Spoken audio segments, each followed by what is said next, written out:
Hello, and welcome to the Rendezvous Hour podcast, episode 1, where we're going to be talking about all the latest games, movies, TV, anime, and mental health within the game industry. With my special guest, which I always pronounce her name wrong, Magus Chais. You can tell me. I will let me unmute you first. It's the first technical issue. I need to unmute you. There you go. You can talk. Hello. Oh no, I can't hear you. Wait, I think I was double muted. There you are. There's two layers of muted, yeah. Maybe I should clear up that how people can pronounce my name because loads of people are pronouncing it very differently. But it's inspired by one of my, well, taken from one of my favorite animes. So it's like Magus Chisa. So Chisa is like her name. So So I need to think some sort of like Italian cheese. So cheese. Chisa, yeah, Chisa, Yeah. Chisa. But Chise is fine. I like, doesn't really bother me as long as I just Magus is fine. Most people pronounce Magus as well. That just means like magic or wizard or magical person. You're a wizard, Harry.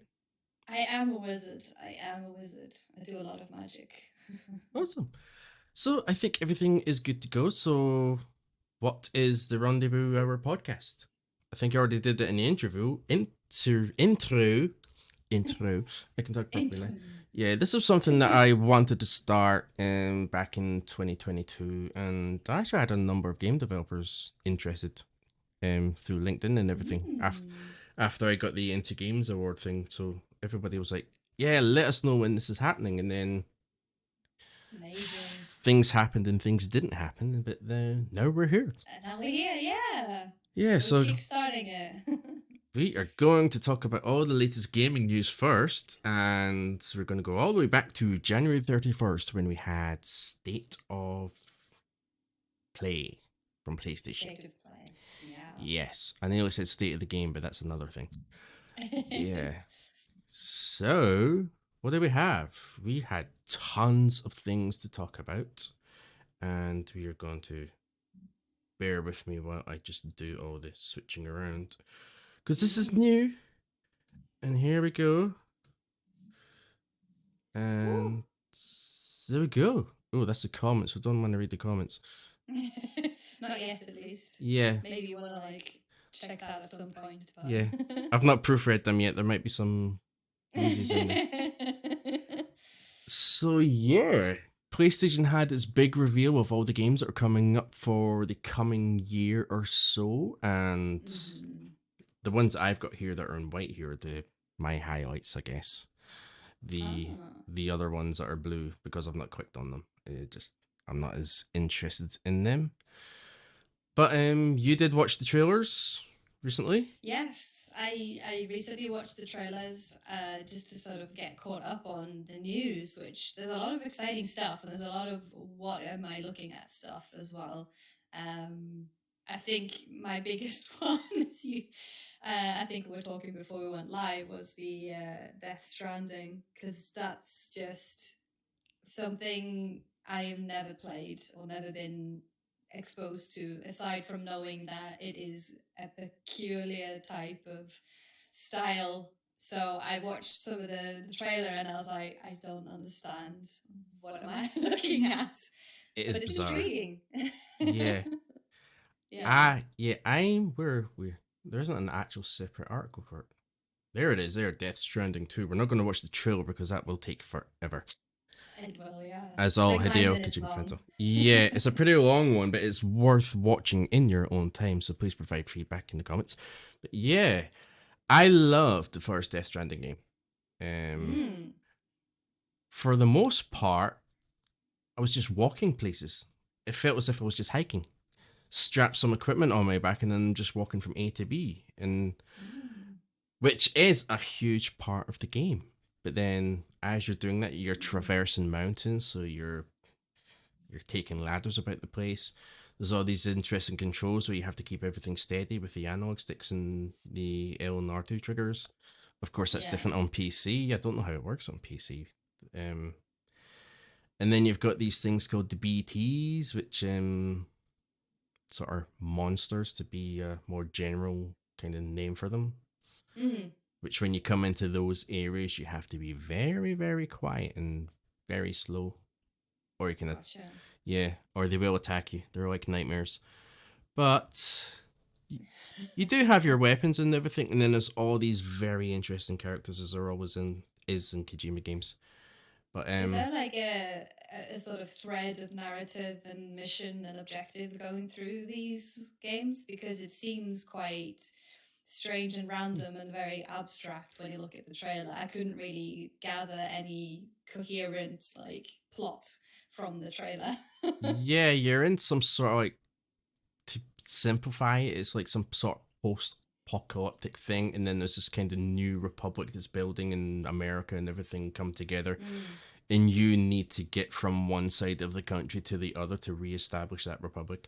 And Oh, but everything doesn't go to plan, and not everybody wants that, and you've got these other of factions that course. want to do Yeah. their own thing. So a little bit of espionage in there as well, as any Metal Gear Mm. fan, Metal Gear Solid fans will know. Yeah, so it's very interesting.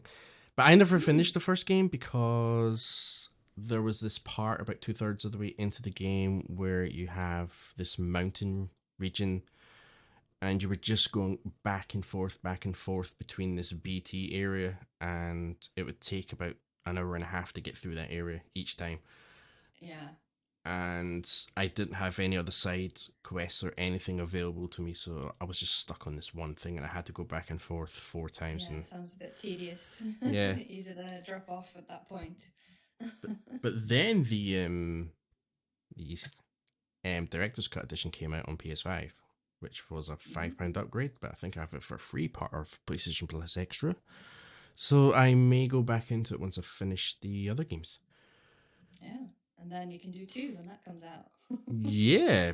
Ooh, we're back at the comments again. Where are we? So what else do we have here? Mm. I think the highlight for me really is Silent Hill. Yeah. I don't know if you've played Silent Hill. I don't think I have actually played something. I think I've watched playthrough, and I watched the playthrough that was of such an old Silent Hill game. I think that it was like Polygon. It was like Nintendo 64 type graphics almost, Yeah, like the PlayStation 1 or PlayStation 2. It was very like you could tell it was outdated, mm, but I think he's trying to. I might be mixing it up, but I think is a guy trying to find his wife. She sent like a letter or something, mm-hmm, and it's like, is she? And then he's at Silent Hill, and it's like the letter says, "Oh, it's so tranquil and lovely here," and he goes there, and she's like bleak and really abysmal yeah, kind of place, and it's like this doesn't kind of add up. So that's as far as the extent of my knowledge of Silent Hill goes, but it sounds exciting because it's like yeah. sort of psychological horror type genre, if I'm not mistaken. Mm. It's definitely of that yeah, of that genre, the survivor horror type Mm. things. It's by far my favorite series. Yeah. I think, see, in TV and everything, you've got your Star Wars fans and you've got your Star Trek fans. In the game survivor horror, you've got your Resident Evil and you've got your Silent Hill. You can like both, but there's Mm. the two of them too tend to argue if you get them mixed up. So it's that Yeah. sort of level. But yeah, I love that series. So in Silent Hill 2 is the remake that's been done. And Oh, a lot of people consider that one to be the best one, okay. which I think I would agree. Silent Hill's Short Message is a demo that's available at the moment, but Silent Hill 2, did you watch the trailer for this? I don't think I did actually. No. We can watch Let's the trailer, but yeah, let's have a look at it. I will pop the it on mute just in case there's some music that Twitch won't Yeah. like. Uh, Now we'll see how old you are. and I was just talking about this on Twitter today where I was doing a survey in the age range that used to be 34 to 39. I'm like, oh, I can't do that one anymore. I have to go with the next one. Hello. Oh, MechWarrior. Hello, how are you doing? Hey, Meg. Uh, oh, yeah, you can see my birthday. My birthday's on some sort of Now, thingy. everyone send Ren surprise presents, please. It's too late. Ooh, mute. Right, let's have a look at this Silent Hill then. Oh, look at the lovely place. It's Yeah. beautiful. So vivid. Colours, everything. It's beautiful. Actually, Oh, this isn't it. This is short message launch trailer. This is the wrong thing, but we can watch it anyway. Short message demo. okay. Is this completely different from the Silent Hill? It's not Silent Hill 2, that's for sure. But it's part of the genre, but they've kind of taken it. There's a lot of Easter eggs that if you play this and you've played all the other Silent Hill games, you go, yeah, that's taken from that game, that's taken from this game. This character is kind of reminiscent of that one. Ah, gotcha. But this game demo here, which is available now on the PlayStation Store and it's for free, takes about 3 hours to play. There is a lot of emphasis on mental health Yeah, it and looks like social it. media, so something we'll be talking about later. I was going to say very, very Yeah. relevant current topics. And I actually played it myself, and there was some triggering things in it, so that's a definite warning. Yeah, But yeah, it's a pretty intense game. I really liked it. It does kind of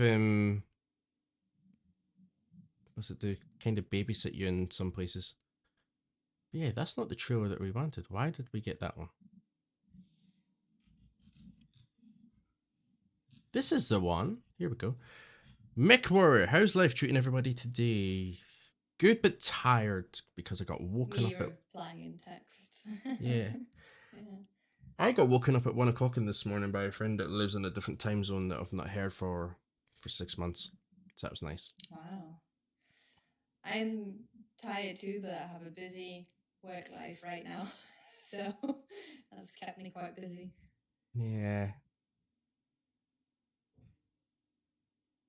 Okay. So this is Silent Hill 2 remake. This you might recognize. Yeah, it's starting to feel familiar from the gameplay that I've seen, Mm-hmm. but like way upgraded, of course. Yeah. There was some interesting feedback on this trailer. There was a bit too much emphasis on the combat, Okay. which is not what Silent Hill is about. There is combat in the game, was in the original, but not as much as this. Is it trying to be a bit resi? I think so. It seems to try to be a bit Resident Evil. Yeah, and you don't want to blur those lines. You need that clear definition between those two games. Yeah. I know Resident Evil did take its bit of a direction change from the camera perspective, and this is where Silent Hills kind of went. But I'm looking forward to playing it. Mech were Will you be good. streaming it? Will we be catching you on stream playing it? If I get it, yeah. I don't know if I want to play through Silent Hill 2 again. We'll see. But there is other Silent Hill games in the works which I will definitely be getting. There's one of them that has a Japan theme to it, which is a must. Ooh. You know, I'm up for anything that's got to do with Japan. Oh, Which is yeah. why the Ronin one was my favorite of the trailers. The Rise of the Ronin. And that Um, is a perfect segue. yes, So here we go. almost as if I intended it. What did we It's like about this one?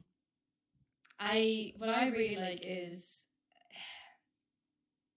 it feels I don't really want to make this like comparison, but it feels like Assassin's Creed but in Japan, which is like something that I think people fans of Assassin's Creed have wanted for a very long time, and it feels like it might satiate the people who have wanted that. But there's also just samurais, right? It's just Ronin. It's combat. It's swords and guns. It's vast Japanese landscapes and Japanese culture and politics and I think just plays into that escapism, I feel, and especially of people who are lovers of Japanese culture like myself, this is going to be something that I would love to get into. And something that I never was able to get into was I might be butchering or not recollecting what that was, the name of it, but although it was a samurai game very recently, that was a little Elden Ring ish or Dark Souls ish, but it's way too punishing. I think the most recent ones you got Ghost of Tsushima. Yeah, I think that's the one. Yeah, like that looked fantastic, but Mm. for me, it just looked like the kind of gameplay that would just be too brutal for me to enjoy because I need escapism where I'm not going to be challenged. I need escapism where it's going to be interesting, but not like I'm going to die over and over again and it's just going to be too hard. So this feels like it will hit spot for me. Yeah, I really liked them Ghost of Tsushima, and I think there was another Mm. game called Life of Pi or something similar to that. Mm-hmm. Um, this sort of game set in this kind of time frame, this genre is really big right now. Mm-hmm. And I think after Ghost of Mm. Tsushima, everyone is really hyped up for these things. Yeah. And you You, have a grappling hook, so I'm like feeling like Link with the hook shot, and then he's got like this floppy like wings that come out when you jump off of the rooftops, which is also very Breath of the Wild, like wing like sailcloth type mechanic. It just all feels very good when I mm, look at it. yeah, that is, and it is coming out March 22nd, so we're just 4 weeks away. Ooh. So put that one Exciting. on your wish list. Yep. Yeah, that is one I am looking forward to as well. But I think because of the games that I'm currently playing that I need to finish, I might not be able to purchase it on launch. But keep your eyes peeled for that one on stream. Although that Mm-hmm. might be a game that I want to get lost in myself. Yeah. Mm-hmm. Quick question from Mech Warrior is saying, what do you folks think of Deus Ex? I like it. First one, not so much. Second one, love it. The latest one that they brought out was really good, but I never finished it. But yeah, hoping for another one. It's a good game. Good series. Admittedly, I have not played it, but I've heard good things. Yeah, it's real good. Got stealthy bits and real good gunplay in it as well, and some lots of tech. Elements, thinking back about it now, elements of it think of the cyberpunk gameplay. Yeah, Oh yeah. I can see that in it. MechWarrior has finished Mankind Divided about 50 times. Yeah, that was the latest one. I never finished that one. There was I think there was a playthrough you had to do about not dying. Everyone was going after that trophy and just, yeah, couldn't do it. Gave up. That sounds hard. Yeah. What do we like next on this view? Until Dawn. Until, Is oh it on yeah, there? Until Is it Dawn. on there? It is there. Yeah. Yes. With, I uh, should have done my t-shirt with the quote from Jesse, I think his name is in there. The mm, guy is like making jokes all the time. He's my favorite. But yes, this is amazing. I feel like It's this is a game that kind of launched Rami Malek into everybody's mm, peripheral. Yeah, because yeah, yeah, I never knew who he was absolutely. until this game. And I love this game. I yeah, it's really interesting, isn't it? How that can propel someone into just being seen is a very good role as well. I think. Mm. Yeah, this had some really unique features on the PS4 as well, which I think will be on PS5, but don't know if it's on PC, like the camera Mm, jump scares, yeah. which was great because I streamed this the first time I played it, and there was a few jump scare, but I'm just sitting there and I'm not reacting at all because I've been watching horror movies since I was like 6 years old. You're so conditioned to Yeah. it. So then you go back into the main menu and look back at the jump scares. It's just me sitting there on camera, like, yeah, whatever. Yeah. This is this also oh wait, I'm trying to see if I'm like meshing things together now, but this is also one way you have like haptic feedback or feedback on the controller, right? So you need to stay still and not Yeah. move. and it's when you're bringing that like aspect of like scares like being scared into your living room of like I can't move this controller or something's going to happen that is bad. It's like it brings the horror into the room with you rather than just being on the screen, which is like I love Mm, that stuff. yeah. I did really well with that holding still in the game Yeah. until the final encounter, and then I Same. messed up and I lost. Someone died, and I was Yeah, I think gutted. we lose the guy that's the funny guy at the end because you have to. Well, I lost the funny guy anyway. Was kind of Yeah, like the one with standing the still and blonde hair trying and the not to puffer get. jacket.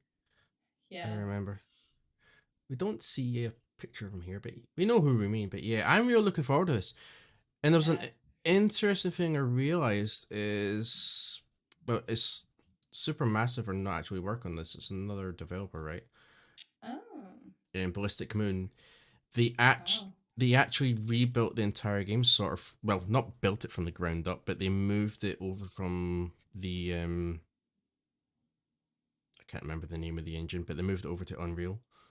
So it's on Unreal Engine 5, Oh, which is a pretty sizable project to shift it from one game engine to a completely different one. That's yeah. impressive. But yeah, I really want this, even though I've played it twice. Yeah, yeah. It's one of those things you just. I think there's like a time for me now in gaming that I go back to my classics and back to the things that I've enjoyed playing in the past as a comfort. Like Skyrim's something I always go back to every time because it's just I don't know, there's something about it that I just love.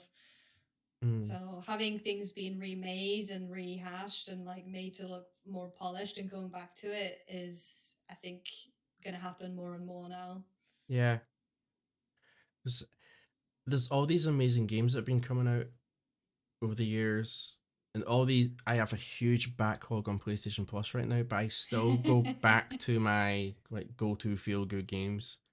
Yeah, Yeah, I'm still playing Destiny and Division all the time, and then I'll do my racing and all that, and then I'll squeeze in some other things here and there, and just play what yeah, the games that I love, and yeah, which it's absolutely. but there's nothing wrong with that. But I want to explore those other new games there and get lost in them, so it's trying to find the time to do that. But they keep bringing Yeah. out great games like Keep this bringing again. stuff. Yeah, Yeah, they did the yeah. same thing with The Last of Us Part 1 and 2, and that's my favorite game ever. But Last of Us Part 2 broke me, and I don't think I can play it again. Emotionally, Yeah, it I've was a heard hard that. playthrough, but Yeah, it was so good. But yeah, I don't think I could play it again. I wouldn't stream yeah. it anyway because I'll just be a mess of it. I Yeah. think there's something about keeping your comfort, feel good, or very emotional games close to your heart and not stream them because I feel like that takes away a little bit of the magic of Mm. it. But yeah. So that's on our list. It's on your list. Is it on MechWarrior's list or any other viewer's list? We'll see. Now, another game on here, quite topical, we can talk about. Helldivers Part 2. It is Oh, everywhere right now. don't think I've ever heard of it myself. It is everywhere, although why am I not seeing it? I'm going blind. It was there. There was a trailer. Yeah, It's there is. Yeah, it's somewhere. I think it's near the top. Yeah, Dave. I think it's like fourth or Hello, Dave. something. There it There is, you right go. there. Yeah. Yeah, I'm not going to play the trailer because everybody's seen it. Everybody's playing it. Too many people are playing it. It's that popular because the servers just can't handle how popular it is right now. I, th- Oh, I think they expanded the size of the servers to 800,000 and it's still not enough because people are just playing it. is this the one where they had a difficulty with the server congesting and then they tried to fix it and then they compensated people for not being able to play by giving them boosters and then they broke it again? Or was that something else? It could well be that one. But they've Yeah, got it working again. But again, it's at server capacity. And yeah. there's new people buying the game and they just can't play. Because there's It's hard upscale, I Yeah. think, service if you haven't expected, like, how do you forecast Mm. for a player base that you don't know how successful your game's going to be? And how do you stress test it as well? Yeah. And people are just so in love with this game right now that they are actually staying. Even if they're going to bed, they're keeping themselves logged into the game just so they don't lose their spot. Oh. Then wake up in the morning, they're going again, and it's giving everybody this Starship Troopers kind of feel. I was going to say, I watched the trailer for Mhm. it and it looked very like Starship Troopers. Yeah, But yeah. but it's a really good fun game to just pick up and play. Um, can't remember how many. It must have been maybe 8 years ago when I was a community rep. PlayStation had its official Twitch channel, and the very first Helldivers game was one of the first games that I streamed on that channel, and it was a Oh, top-down perspective and everything, so it was quite different.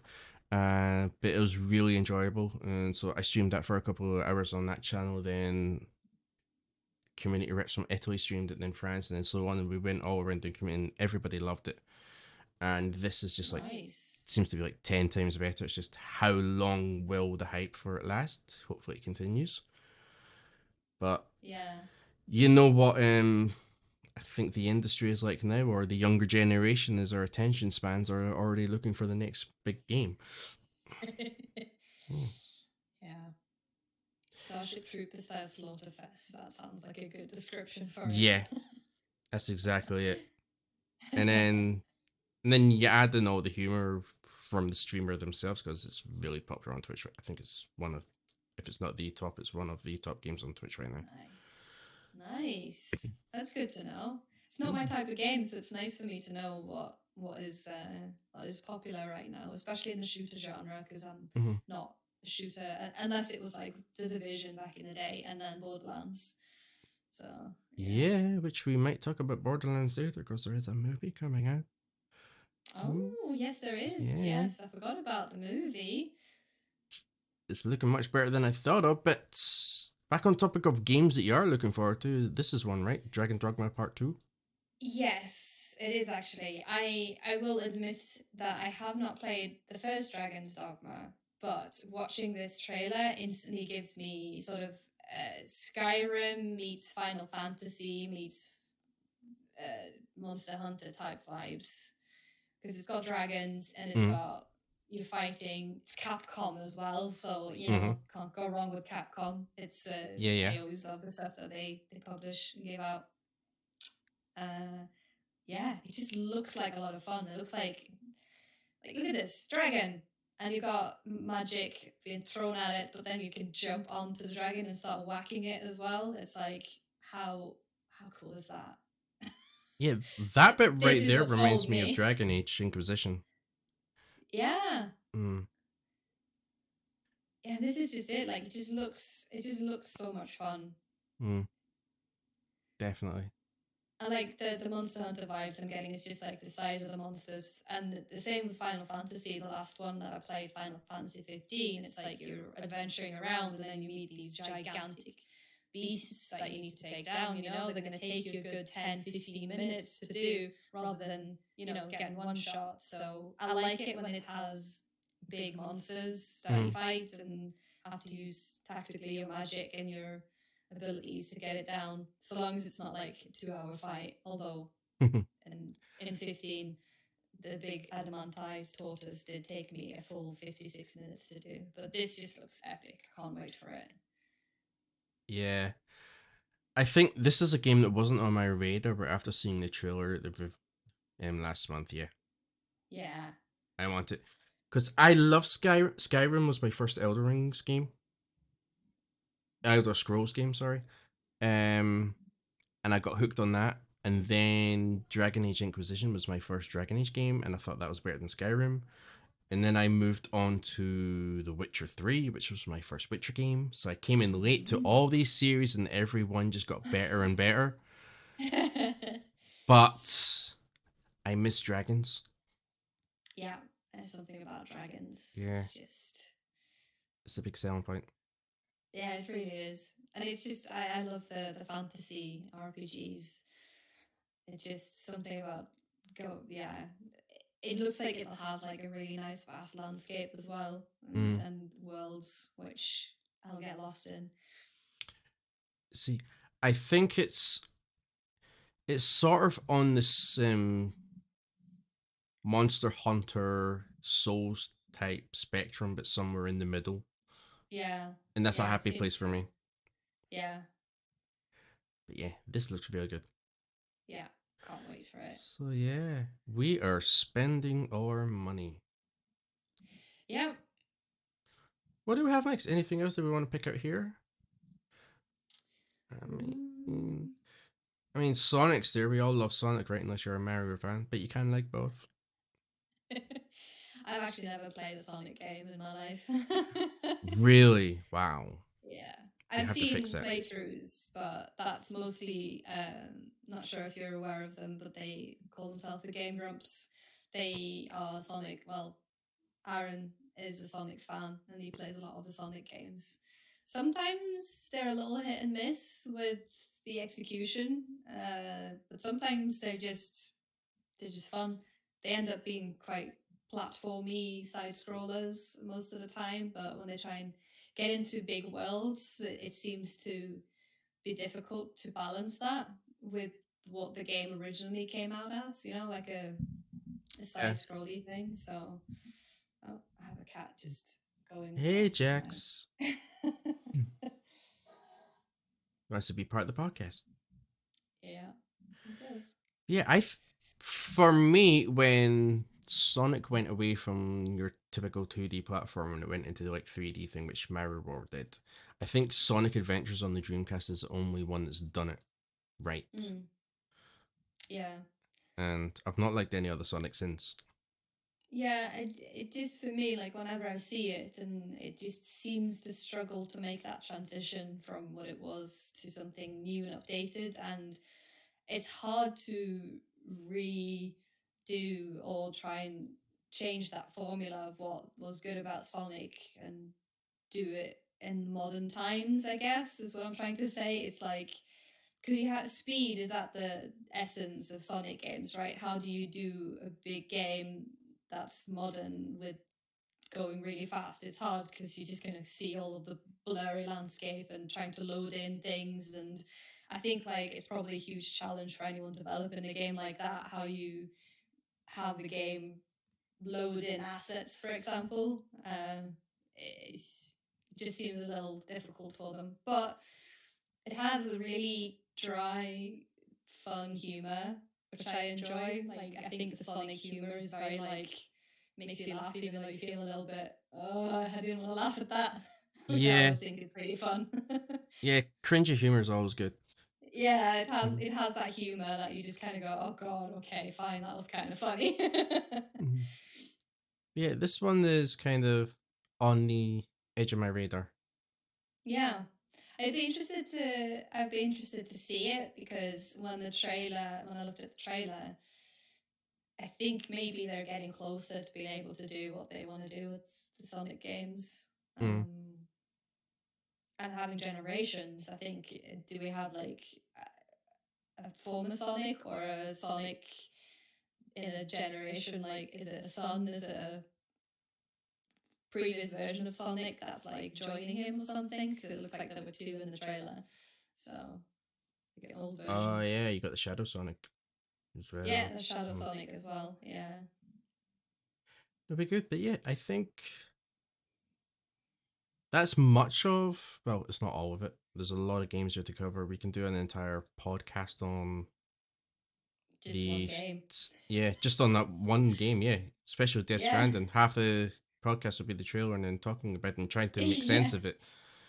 Yeah. And We could do then a series of podcasts on games like that. We could make that features, but yeah, perhaps do little ones in between the big ones. yep. Need to give it a name, but I'm just kind of sticking it. But Mm. next thing that we're going to talk about, there was another state of play a couple of days later, and I think this is what you're a big fan of, and it comes out tomorrow, doesn't it? This is your game. Oh, it's very, yeah, that's, to be honest though, I haven't played any of the Final Fantasies before Final Fantasy X. So I'm a very like modern Final Fantasy player. Mm, Um, but I know the story of Cloud and Sephiroth and that because it's so iconic. mhm. Plus, it looks epic. It does. See, Final Fantasy VII was the very first Final Fantasy game I played on PlayStation, Mm. and I never liked it Oh. just because I don't know if it was um I don't know if the characters and all that were just not engaging for me at that time. I was more interested in other things, but it was mainly the turn-based combat that I just did not like. Yeah, Yes. I've I'm a never liked huge that fan of since. turn-based combat. Like, Yeah, if it has turn-based combat, I will play the game. but there's a demo available for this, and the Ah, game is completely overhauled and looks just like the more up-to-date recent Final Fantasy games, and it does have the option of playing it with the original turn-based combat or open combat. mm. And that made me happy, and I actually enjoyed the demo and thought I might get this one. Well, that's a good tip. I might try the demo, see how it Yeah. is. And the full game comes out tomorrow, so I would go on that demo now. Mm. Stop the podcast and let's go. We'll stream it now. Yeah, but Bye. I really like it. And the characters and everything were interesting. The gameplay was really good. The game looked great as well. It felt good. Dual sense controls and everything. The way they've implemented dual Yeah. sense is really good as well. In the 3D audio, Just think there's all something the about the features. way Square Enix makes games that just hits and ticks all the boxes. Mm-hmm. But yeah, I've tried a few demos of the Final Fantasy games, but I've not liked any game of this style since Fantasy Star Online. So it's a big plus for me if I like it. Yeah. So I'm looking forward to this. So this is something you might possibly get at some Yeah. point. Yeah, that sounds like something I'll definitely try out. There is some gameplay trailer, but I think it's can't remember how long it is. Oh yeah, 20 minutes. I No. think it's like new gameplay, like they were showing off gameplay from the game as well. Yeah. I watched some of it and it was really good.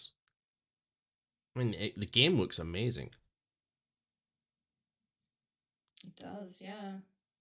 It's a little bit pixelated there for some reason. I don't know why. That's not the game. That's just the internet being weird. But yeah, and that reminds me of Monster World right there. Yeah, I love it. Yeah, this is pretty good. Yeah. So I'm currently playing Avatar Frontiers of Pandora, so having these big open worlds is just very appealing to me right now. It's very lush. Looks good. And I was in that area in the demo just before I did my first fight. It seems to have something for everyone as well because it's like got vehicles. Yeah. Yeah. And if you scroll down a bit, there's another bit here. I actually did this in the demo, I think. Here, I It's like played the the piano. mini in game. Oh, okay. Yeah, The Last of Us Part 2 is the first game I saw them do this, where you can actually use the analog sticks to play guitar. And there's some really cool videos out there, people playing actual songs.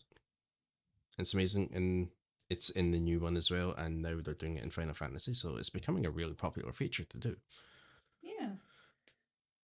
But there wasn't all those cats in the demo and the rest of the band. Although this band is a little reminiscent of Red Dead Online, which has got a really cool music playing feature, but you just play. Maybe they just needed to decorate the background. It was a little plain for the capture shot. Yeah. So what was the last Final Fantasy game you played? I played Final Fantasy 15. That's the last one. Um, it's with the what I like to shortcut it as is the boy band on tour. So Mm-hmm. it's a group of boys, lads in a car on tour, and Yeah, it's a very vast open world, and you end up um,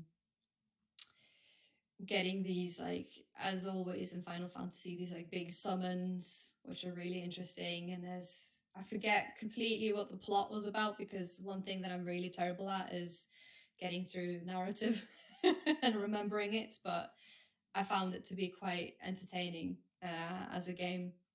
Huge open world, and you could drive, and as you were driving around, you could listen to music, and then you could get out the car and do dungeons and do fighting and all sorts of things. It was pretty good.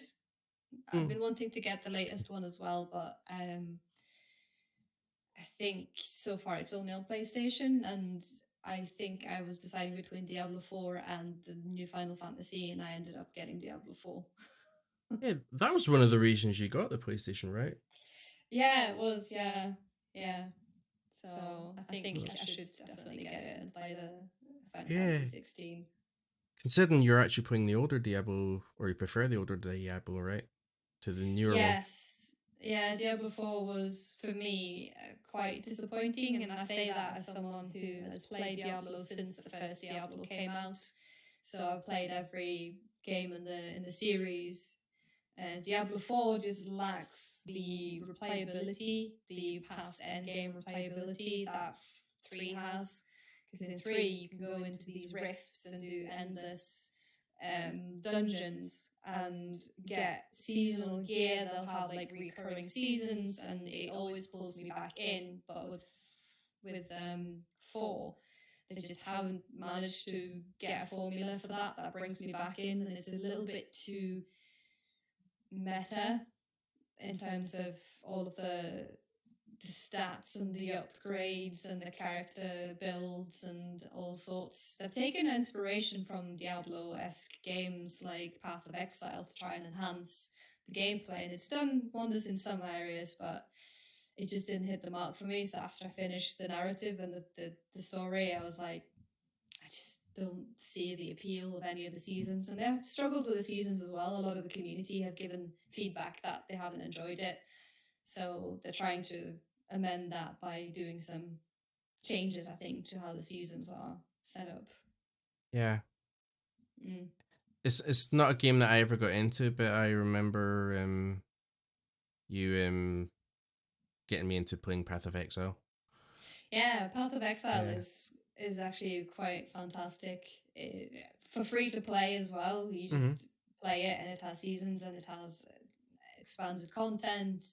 It can be a little bit janky um, for the controls and the UI, I think, on Yeah. console, because I think it was originally for kind of for PC, so it hasn't quite made that transition over very well. But it's quite nice to play. So you see, I think the latest season on Diablo 4, they have these trials dungeons that you can do, which has a lot of the trap setup that you see in Path of Exile and leaderboards and such. So you can definitely see that they've taken inspiration from it, which is kind of nice.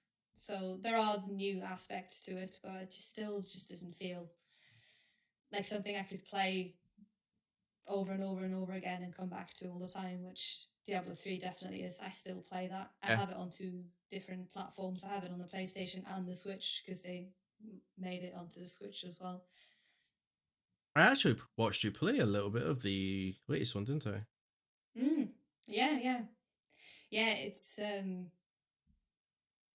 it's pretty, it's really pretty, and it has a big Mm. map, and it has a lot of stuff in it, but it has a very strange narrative, like story, that at the end of it, it's a little bit like you've read a Dan Brown book, and you're kind of thinking, who's the bad guy, who's the good guy? It's like you're trying to take a side, and then there's going to be a couple of expansions as well. So towards the end, you can see like a lot of it is very nostalgic for someone like me. Like, I was playing with my friend, and I was like, oh my god, this is a boss that's in the first one. Oh my god, this is a person that's in the second one. So there was a lot of like homage to the old like games, which I've really enjoyed. And then they're going to bring back new sort of like enemies or evils that have always plagued this world in the past, like Mephisto or something, is going to get reborn because you've killed them in the other games, but not quite because you can't always eradicate evil fully.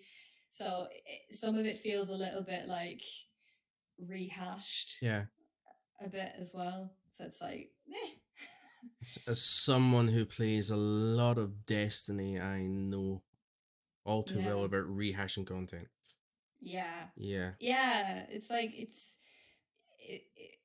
just, you can feel it that this is something that's not new, not exciting, not something that is captivating enough for you to come back to it. And I remember the first season of Diablo 4, it is canonically like it follows the story. So whatever season is going to continue the conflict that you have in the world. So it'll still be relevant to what you've just done in the story. And it had like these malignant hearts, like the corruption of Lilith, because she was like our baddie that we had to take down. The corruption of Lilith has spread, so these enemies are now getting like corrupted, and they have malignant hearts, and you need to capture them. And it was a bit of like like if you played vanilla World of Warcraft, and it was like go and collect 10 boar intestines and 5 eggs and collect and pass in like hand in quests. It felt very much like that, and I was like, I'm walking over here, we're collecting this, we're going over here, we're collecting this. Oh well, okay. It just wasn't exciting enough at all. And I think the subsequent season as well was I actually didn't play that one at all. It was a season of blood, season of vampires, which surprisingly is one of my favorite things is vampires, but I just didn't do that one. And now there's like a season of the construct, which has got to do with Sultan Cool, which is also a recurrent character throughout all of Diablo, is like a mad sort of like scientist that's been tinkering in the undergrounds, and he's got like weird magic constructs going on, and that's where the trials that are inspired by Path of Exile come into play. Sorry, I've rambled on about Diablo quite a lot. If you get me started, It is great. Yeah. I remember sitting in a cafe and I was just talking Diablo and you were showing me all the power moves and everything, and it was like, wow. Yeah, That it's was one our of those morning. things. I always in my life has felt like I was never a very nitty gritty meta type player of any of the games, but for Diablo, I seem to have accumulated quite a depth of knowledge that I feel I can talk about it quite a bit. Other people that enjoy Diablo 4 might disagree with me, but that's fine. That's great if some people really enjoy Diablo 4, but I feel like if you play the entire series, Diablo 4 is just taking that step.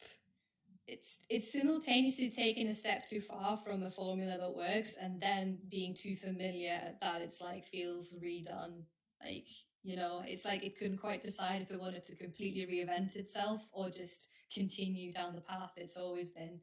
And I think that's a danger when you have a series of 3 games and you make a fourth one. How can you continue your success? But I feel like Blizzard has got so many successes in their portfolio that I don't think they're losing out too much on Diablo 4 because I think they have quite a substantial, robust monetization formula that probably works for it as well because there's a lot of cosmetics and battle passes. Um, but there's no pay to win from what I felt like. It wasn't any pay to win. Obviously, you have to grind a lot if you don't get the battle pass. But yeah. And I spent actually money on the battle pass for the first season. And that's the first time I've spent money on a battle pass like this. So, cosmetics. Yeah, And cosmetics decorations are a for your big board. plus. And you Yeah. also feel Like, as if you're helping the developers want sort of like an extra thank you for yeah. making a good game. So Yeah, and it seems like it's going to be a game that's going to be supported for quite a long time. Like I think they have like 2 or 3 DLC expansions planned because Diablo 3 had one which was like the Reaper of Souls, which was quite good. So I think they've got a couple of expansions in the books, and the fact that Diablo 3 is still got seasons going for it, I think they'll still be doing Diablo 4 once they hit that. They can see that they get players coming back. Yeah.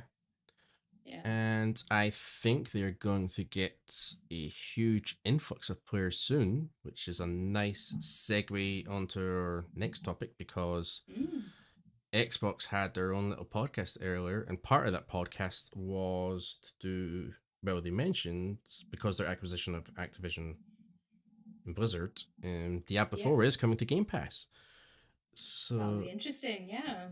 that was something that was put on the end of the podcast, but nobody really focused on that. Everybody else was talking about Xbox exclusive games are coming to other platforms, PlayStation 5 and Nintendo Switch. Now that makes me happy because this means, right, I'm a huge Fable fan. Mm-hmm. And Fable has always been an Xbox exclusive. Yeah. That Fable is the one game that my best friend's looking forward to. Yeah. And Yeah, Fable is a yeah, one of my old friends at PlayStation actually used to work at was it Lionhead? That worked on the earlier Fable games. yeah, I believe so, yeah. And if you go in, I don't know if it's Fable 2 or something, but there's a graveyard in there, and if you find one of the gravestones, his name's on it, along with all the other developers, which is a pretty cool Nice. feature. That's his little claim to fame of being in the game. So shout out to Ross if you're out there. Hope you're well. But yeah, Nice. it's possibility. I mean, Fable could come to other platforms, but it's pretty certain. I think that it wouldn't be a day one thing. It would be No, yeah. timed exclusive at least. Yeah, I think so too. That's like what they've done with Final Fantasy 16 as well. They had it to be PlayStation only and then for Xbox and PC at the end of the year.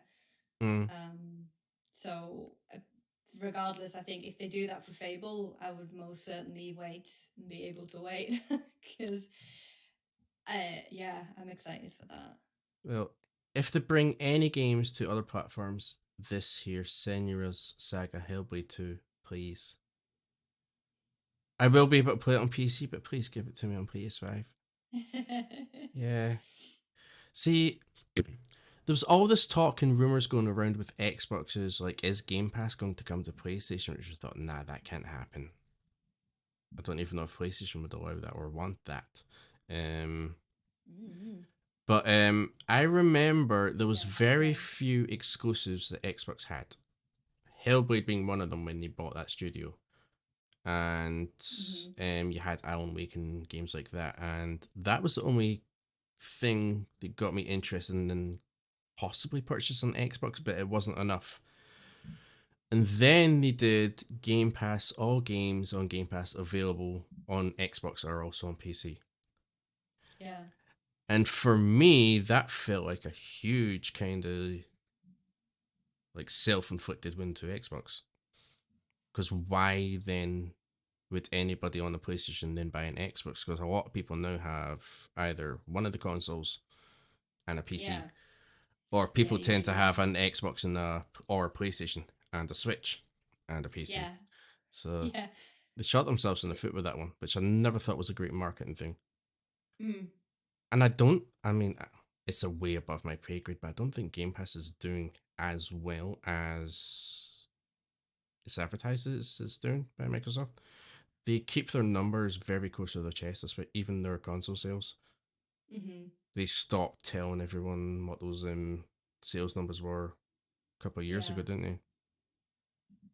Whereas PlayStation are still like going, yeah, we've sold this many consoles. Look how great we're doing. But then they recently come out saying actually we're way below our targets, so they're changing strategy, which was a big shock. And now everybody thinks, oh, PlayStation's struggling. Yeah. But this is all interesting news with Xbox, and I'm personally a fan of console exclusives. Just because I think if you've got two competing consoles, then these exclusives are going to drive sales and they're also going to drive technology forward and software forward and ideas and everything that's going to, I think, make games better. Mm-hmm. If you have the one console, then it becomes a bit of a monopoly, and there's nothing, there's no driving force behind it. There's nothing pushing them to be better or do anything new or exciting. Hmm. Yeah, to But then lack I, a driving force. yeah, but then I understand the other argument because we should be able to play any game we want on any platform, in that sense. So I think with Yeah. these games coming, there's 4 games that are coming. Is it Hi-Fi Rise? Um, I have it here. Yeah, Hi-Fi Rush, Sea of Thieves, which will be a popular one. Um, Hmm. those 2 are coming to PS5. Pentiment as well, and Grounded, which is coming to the Switch and PS5 in future. Yeah, I got future hardware note down here, but that's a different thing. So I think it's good that these games are coming, but they've said that these other games like Senua's 2, well, Hellblade 2 and Indiana Jones, games like that, are won't be Mm. coming. But then he didn't rule out the possibility of it coming later on. So I think having timed exclusives keeps that exclusive console exclusivity pushing that driving force Hmm. forward, but then also allowing everybody to play the games that they want. Yeah. Which also kind of plays into PlayStation's strategy right now, where they're releasing a lot of their first party studio games on PC. So it's sort of similar to that. Hmm. How about you, like as well?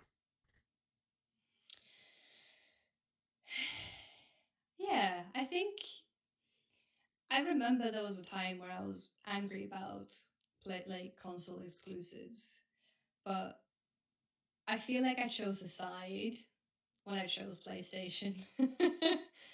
And it was like the things that PlayStation have that are exclusives are much more interesting to me than Xbox exclusives. There's nothing that, aside from Fable, there's nothing that would ever bring me to touch a Xbox controller or get an Xbox or borrow an Xbox at all. Um, and I think like Final Fantasy is usually or has been like a PlayStation exclusive, and then it was Spider Man as well. I think was a PlayStation exclusive, and Tomb Raider back in the day was. yeah, it's just there's just something about it, and I feel like there is some interesting conversations to be had when you have these like different groups of people that are primarily Xbox or PlayStation or Switch or PC, and where they blend over into, like, for myself, for example, I have a PlayStation and a Nintendo, and then I grew up in a household that had all consoles. So I've experienced all consoles. My dad was mostly Xbox, so I got to see things like Fable and Halo, and the Halo 360. My dad still has an edition of Halo 360, which is really funky. And my mum would always get the Nintendos because Zelda, that was the platform that Zelda came out on. And I had the PlayStation and the PC. So we were like super covered. But then it made me appreciate the difference between the consoles, how they developed differently. You know, how when the GameCube came out, and then when PlayStation 2 and PlayStation 3, like the difference in design, and the Xbox 360 and like the Xbox One, like how each one goes in a different direction and tries to upgrade the hardware. And yeah, I think it's good to have those differences. And I feel like if we had just one console that had everything on it, I think that just wouldn't, I don't think that would be exciting for us. I think having some overlap and having these games now be available because of acquisitions and stuff is good, but like having absolutely everything readily available in one place, I don't think is good for development and good for gamers. Personally, I'm not sure if that's a controversial opinion, but Yeah, I agree. So yeah, I think this is good for everyone. yeah, I think so too. Yeah, and yeah, I think that's that one covered. What else shall we talk Hmm. about? Um, how do I change from here again? You need a clicker. Swap to different view. Yeah, I haven't worked out how to go from one tab to another. So you have to kind of go from that one out and then back to the next one, which we'll cover this one quickly because it's a bit of a small one and we need to kind of speed through because we've still got movies and anime to talk about and then mental health at the end. Disney and Epic Games. So, it's not on the stream yet. There it is. So, Disney and Epic Games have entered a partnership, and it's all connected to the entertainment universe and Fortnite. Oh. Fortnite is actually bigger than Fortnite. I'm not a fan of Fortnite myself. I like, Same. yeah, I like battle royale type games, but it's the shrinking map that I don't like. These battle royale games have kind of pushed forward the esport kind of friendly games where everything needs to be done quick and it's friendly for the tournaments and it's friendly for the viewers. So the Mm-hmm. shrinking map kind of fits into that. But Fortnite is bigger than Fortnite because they've expanded, and with Epic Games acquiring all these different things like Rocket League and Fall Guys and things like that, they're all kind of merging into one. And they do all these other partnerships within other companies where they get these characters within Fortnite. So we're going to see Disney characters a lot within Fortnite, but we're also going to see new games within Fortnite because, as I mentioned, Rocket League, they had Rocket League Racing, which I thought was a standalone game. So I was really looking forward to it. And then I hit the download button and it downloads Fortnite. Oh. Yeah, and it's when you go into Fortnite, you then see the Rocket League options. Oh, gotcha. So Fortnite is expanding outwards and it's changing it's not just Battle Royale, it's going to be a whole big universe. It's becoming like a Fortnite multiverse. Yeah. It in a way it reminds me of, like, you can see with this image here, one big world and you got all these kind of cities and different games and brands and Mm-hmm. everything. It reminds me of the early vision of what PlayStation Home was intended to be, this one big social network with all these different games within it, and you can actually launch from PlayStation Home into these games after meeting up with friends and stuff, everything. Oh. And it doesn't have that central social space, I don't think, in it. Perhaps that's what Fortnite will kind of evolve to, but I think it's going down that path, which Hmm. it's exciting, but then I'm amazed that over 10 years ago, 15 years ago, PlayStation Home was already doing it. They had the Hmm. vision there, but it came too soon. Yeah. So this is something to keep an eye on. But Yeah. yeah, I'll keep tabs on it, but as long as I don't have to play the actual Fortnite mode, I'll be okay with that. Yeah, because it's You not for might me. just have to have the Fortnite be the gateway, the door that you need to open to get through. And Yeah, it's a bit like if you need to go to the bathroom, but the bathroom's like through the living room. You have to go through the living room to get to the bathroom first. And yeah. Fortnite's your living room. You're probably going to have to build some sort of fort to get to each game, Yeah. which will not be appealing to me. Yeah. And but yeah, that's all I have on that one. We did have a topic on Skull and Bones because there was the open beta for that, and it did come out. But in my biased form, the less said about that game, the better, I think. Although it is appealing. I was really looking forward to a pirate game because, of course, Sea of Thieves was on Xbox, and for me that was a bit too cartoony. I wanted something a bit more serious. Yeah. And you had Assassin's Creed Black Flag, and Skull and Bones has been in development since then and gone through so many different changes. Mm-hmm. I was involved in the closed betas of that game for the past 5 years, and I feel as if I played like 5 different games since then. Yeah. Yeah. But then the games come out, and for me, all the flaws that were in the latest closed beta that I played last year is just all there. It feels as if they've not moved on for me. But Mm. there is a large community out there out for it and are loving it. I'm seeing lots of people on it, streaming Mm. it in Yeah, character. I think I saw someone today dressed as Jack Sparrow. of course. Yeah, Yeah, living that Pirates of the Caribbean fantasy. yeah. So, you got any thoughts on pirate games or Seas Thieves? Not a huge pirate gamer myself. The only one of a pirate game that I've ever played was The Curse of Monkey Island. Click and point and click Mm-hmm. LucasArt, and that had a very small section of seafaring fights and cannons. But I've seen people enjoy the Skull and Bones, and I think it has evolved over time into something that a lot of people would enjoy. Um, but I think it's something I'm not gonna try out. It's not for me, even if it has like PvE and it's not fully PvP, which was one of my worries that it was just gonna Mm-hmm. be like go in, fight each other.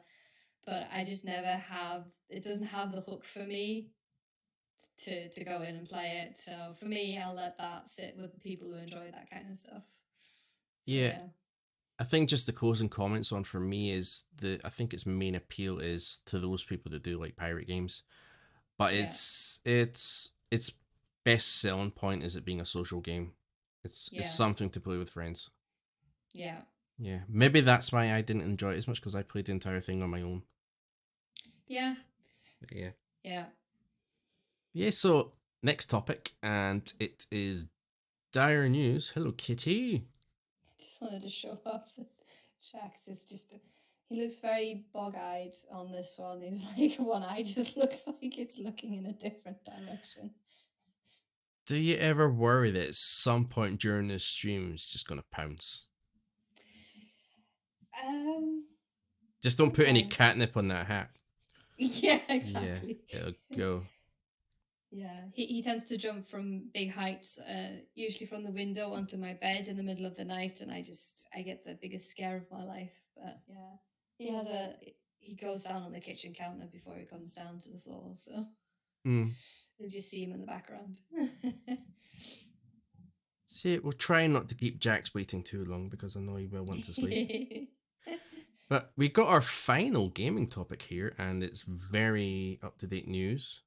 And it's not the great news, it's all about the layoffs. Mm.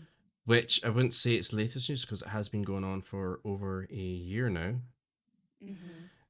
And I don't want to make PlayStation the scapegoat of the whole thing, but they are the one that It's was the kind of, latest yeah. big news that has followed a lot of other big news and There's been a consistent yeah. news.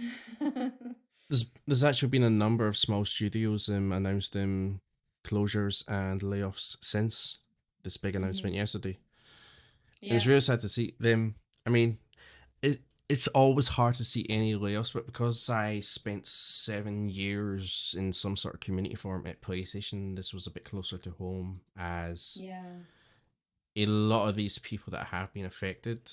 I don't know them personally, but some of them, mainly on the community side and marketing and everything, I have worked with or helped promote games or communicated with on forums and stuff. So Mm-hmm. I already saw yesterday at least 4 people on my timeline that I personally know and worked with for a number of years just sadly lost their positions Yeah. at Media Molecule and London Studio. I think the big shock yesterday was London Studio actually being completely closed. Yeah. Yeah, that's quite Which, significant. yeah, that's a name that's synonymous with the PlayStation brand. The You've got like Firesprite. Have been working on VR. PlayStation Studios, a lot of their games have been VR recently. My thought was maybe them merging them together and keeping the PlayStation Studio name, but they didn't. Mm-hmm. But the other reason why I bring up the PlayStation news for it is because even though I do have my opinions on Jim Ryan, which will be another whole entire podcast, um, I do like the fact that they were open with sharing the email that went out to staff, which Yeah, obviously. hmm So there's a bit of transparency there. yeah, Not completely, because there's always red tape and everything with these things. there is. Yeah, there's probably a lot of legal reasons for not being able to disclose absolutely everything, but I do appreciate that we get a glimpse into what people saw and what Mm. they announced and what they said to people. Because it's not always that you have that level of transparency just within internally as well. You just kind of get a very corporate, maybe very specifically legally compliant written email that says something, but it doesn't give you full transparency as to why, how, when, what. So the fact that you have not just that, but you also put it out publicly to everyone is kudos. Even though it's bad news, Mm. it's transparency to Yeah. as a big level or as depth, deep of a level as they're able to go. Yeah, there's. I mean, you can read through that, and depending on your kind of mood at the moment, at the time is reading it, you can see all the corporate kind of tape Hmm. all the way through it. But yeah, I do appreciate that transparency. Yeah, But it's yeah, a it's really tough. really hard. As I went on a small little rant yesterday because I saw people using this PlayStation announcement as sort of a console wars argument. Oh, And they were going all pro Xbox and everything and saying this is why Xbox is better. And I thought that's just the that's lowest of the not low. what it's about. Yeah, because these are all real people. It doesn't matter which side of the consoles or what platform you're working on. These are all people, really creative, talented, dedicated people, focused on the craft, love their craft, and they want to share their ideas, their dreams, and everything. And they want you to be part of that experience and enjoy it. And you get lost in those worlds, and it doesn't matter what Hmm. platform you're playing on. And Yeah, yeah, these are real people, real lives, mortgages and everything to pay for, families to look after, and but when, exactly. but you know what a lot of people like on keyboards is they don't look at that picture, they just look at whatever creates a headline. Yeah, they just look at what piece of their own narrative Mm. it's going to feed into and use it as such. Yeah, my heart goes out to everyone. Like, I see my LinkedIn feed often is people either supporting each other to try and find new positions or sharing that they've unfortunately lost, the security of the job that they had due to layoffs. And it's all within the gaming industry, and it's all like industry professionals adjacent to my own role that I do. And it's like so scary to see because of whoever I talk to now in the community management community, it's all sort of low morale, slight fear of what's the future going to be like for me. Am I safe? Are things okay? That kind of stuff. So it's a lot of I'm reposting, just like reposting job openings that I see on my LinkedIn, hoping it'll reach a network of the people that I follow that follows me so that they can find something. And it's a lot of people because this has been happening for a while now as well. So it's yeah, it can get difficult when you're in it. Um, so if you're on the outside looking in, it's pretty dire. But if you're in it and you're not affected, but you see everyone around you affected, you still have that same emotional response to it because you feel for other people. Yeah, So yeah, it's a low morale at the moment in the industry. it's good to see people are pulling together and helping everyone, but Yeah, because this is industry wide, the opportunities to fill those gaps is becoming smaller and smaller. yeah, and it's what is also becoming quite apparent from what I'm seeing is that new people who want to start to make something for themselves in this industry or a career won't get the chance because we have not got the resources to coach and mentor those people. So a lot of the positions that are open, the ones that are being let go are in like senior positions, like long standing experience, and then if you're trying to refill those positions you would need that kind of same level of experience really. So being newly educated and coming out of, I don't know, school or university or trying to make something for yourself in this industry, and you're seeing everyone being laid off, it's hard to get in.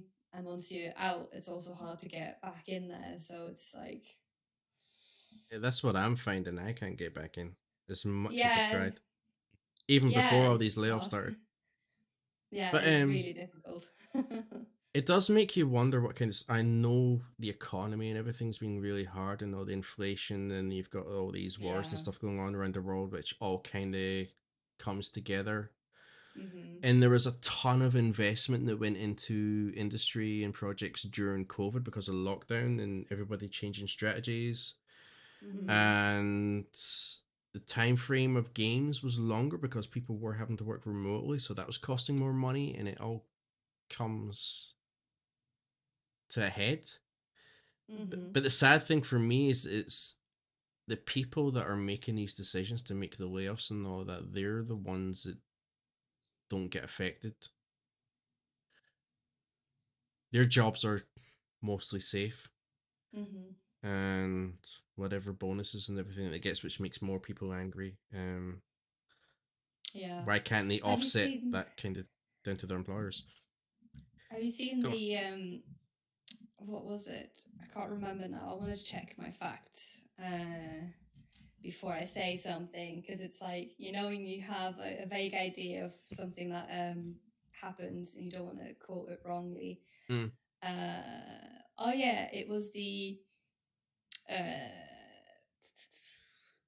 CEO of Nintendo, Mm-hmm. Satoru Iwata. He took a 50% pay cut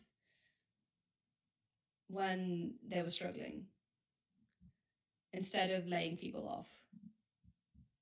Which is a good kind of way to go about. I It's mean, ideally, you would nice. I not think have there's any a bonus. few other people that also took, like, some other executives took like pay cuts or reduced their salaries, which I think that brings up two opposing thoughts or questions or Mm. emotions and sentiments. Is that one, that's a fantastic gesture instead of having layoffs, and secondly, the fact that he could take a 50% pay cut and still be okay.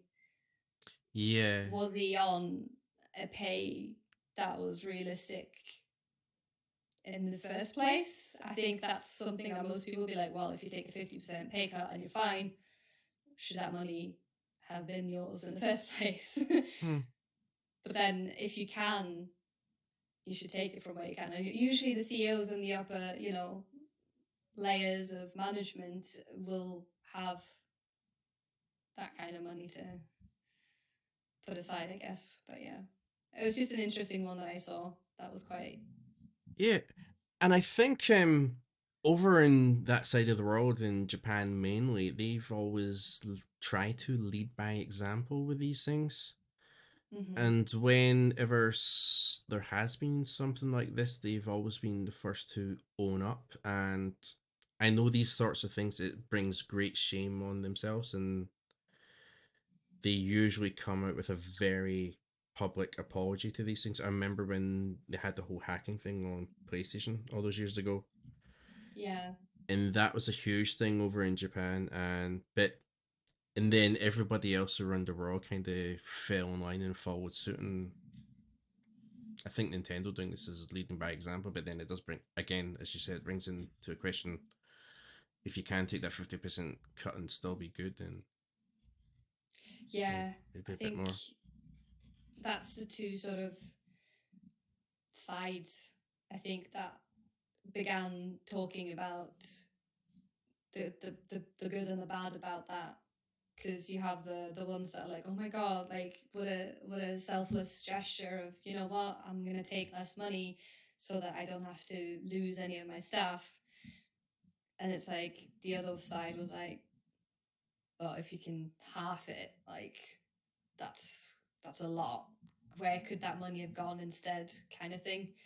It's interesting to see. I don't feel like I was on either side of that when I saw that article or saw that brought up. I was kind of just on the sidelines going, I think maybe I'm in the middle of that, you know. I think there's just sometimes it's not as black as and white as that. There's so much behind the scenes that we don't see, you know. It's maybe it affected him quite severely, but he was honorable and he didn't let it show. Maybe he had to, I don't know, downgrade his car or move, or maybe his family didn't eat as well. I don't know. There's a lot of other things that could have happened that we don't see. Yeah. Um, so, but then the fact that the people, he kept all the employees that he needed to and no one was laid off was like, you can just imagine the gratitude though from someone who thinks they're not going to have a job anymore. And then the CEO or the boss is like, you know what? No, we're keeping you. Like the gratitude I would feel would make me invest in that company so much. Like, so you build loyalty and respect out of your employees when you do something like that. So I think it's only mostly positive, the outcome of that, even if there's some arguments to, well, that money probably was superfluous to him anyway, but we don't know that. He could have suffered greatly from taking the pay cut. Yeah, quite possibly, yeah. So Yeah. I guess the next thing you got to look into is like, is this going to keep on going? Is there going to be I think it's inevitable. There's going to be further closures, further job losses, and but what do I we would do think about that's this? inevitable. Yeah. Every time the it's I think I mean this has been going on for over a year now, but I think when we get the big names like PlayStation make these announcements, the one topic that comes up is, do we need to unionize the game industry? Mm. And something that I've, even though I'm not in the industry, as I'm looking in, something I've seen, there's all these big voices in the industry that have these platforms and they are keeping quiet. Mm-hmm. And when we're talking about unionizing the industry, I think it's these people we need to be looking to be the voice of the industry and come together and kind of help out and be that voice and protect those rights. But I feel quite disappointed, even though I'm not working in the industry myself, that just a lot of these people are keeping quiet. Mm-hmm. Like yesterday, I showed you that smelling thing for streams. Yeah, Mm-hmm. Oh. one. Yeah, the only reason I knew about that yesterday was because one of the biggest faces of the industry was promoting that rather than talking about these layoffs, and that really bugged me. Yeah. And I imagine it bugged a lot of people in this. So I think we need to get these, even if it doesn't get unionized, I think we need these people on their platforms to come together and speak up for the people. Yeah. Because there's, I understand it's hard with the economy and everything, but there's just something that's not working. We need to look after and protect these people, and you can't go to work every day worrying and thinking, is this the last day I'm working here? Yeah. Yeah. That gets very worrying in the long term because you just want to know, you just want to know that you're safe, that nothing's Yeah. going to happen. So, shall we move on to more positive things? Yes, let's. I'm going to try and get the cat off my keyboard because he's trying to get on top of me. It's not working out for me. Jax, are you disruptive?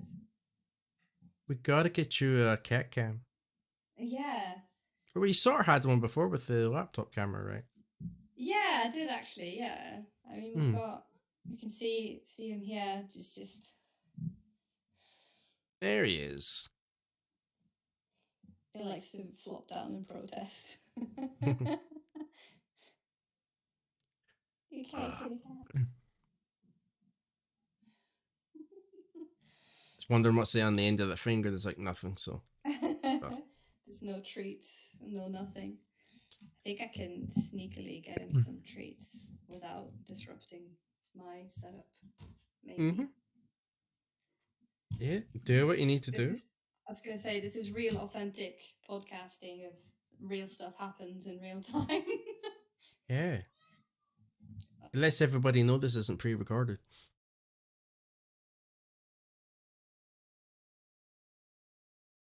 Oh, I think something is unplugged.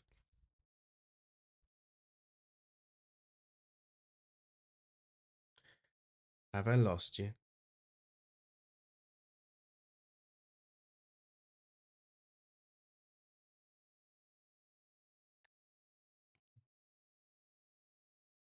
Oh, we're running into tech issues. One moment, please. So we'll just hang out and talk a little bit, and we'll sort out some food for a kitty. Won't be too long, and then we'll move on to our next topic, which is going to be some anime. Are you back? Ground control. Uh-oh, we're not back. Oh, I can hear you. Can you hear me? I can hear you. Okay, I just had to swap over. Yeah, Jack's just unplugged me for Oh, some reason. it's trying to tell us to stop, I Okay. think. But we have another topic to talk about. Are you ready? Yes, You yes. you have the floor. It's anime. It's And it's anime. not what for many years I used to call it anime. Had no idea it was Really? short for animation. So yeah, I called it anime. It's like people saying Mimi for memes. Yeah, I don't do that. It was the same thing with LinkedIn. Yeah. I thought it was a local Edinburgh-based company, so I called it Link Eden, like Edinburgh. Link So, Eden. yeah, Link Eden. Yeah, Oh, there's so many words like that I've mispronounced or thought there was something different. I think it's like every nook and cranny mm-hmm. I thought was every nook and granny Mm-hmm. because I didn't See, understand what cranny was.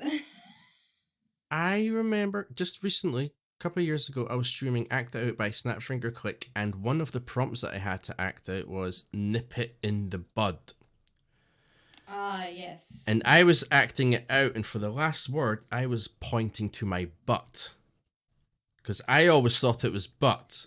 Nip it in the butt. Yeah, and it took me over 30 years to find it was nip it in the bud, and I still don't know why that makes sense. But anyway, we're going to talk about Nip not anime, but anime. Anime, yes. I've Yeah. been enjoying anime this season. If you're like me and you're an anime fan, probably quite a few animes that you've been watching, hopefully. Um, my favorite one, which has a very trending audio right now all over social media, is Mashal, Magic and Muscles. And it's Chicken method. what's it called again, the song? Uh It's on Crunchyroll. Yeah, it is. Yeah, it's currently airing. So we got season 1 and season 2 is currently airing. And it's creepy nuts is the song. Bling bang bang bon. It's like the bling bang bang bing bang bang bing bang bang bong. And it's like everywhere at the moment, but it's quite catchy. But yeah, Magic and Muscle is really cool. It's pretty much a Harry Potter kind of magic school, but one of the guys that attends the magic school has no magic, so he just brute forces everything with punches and throws and kicks that he's practiced since he was a little kid. So he is, if you are a fan of One Punch Man, it's basically One Punch Man Harry Potter. I only know One Punch because of the new Netflix series. I only know it because a friend likes One Punch Man, but I've never actually watched it myself. But yeah, so but Martial Magic and Muscles is really really good, and one of my favorite voice actors is in the second season. His name is oh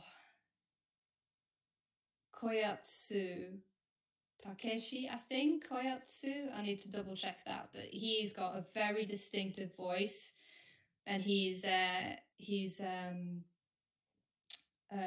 Beast Titan in Attack on Titan, and he's Roswell in ReZero. If you've seen ReZero, but yeah, it's a really really good anime. I'd wholly recommend it.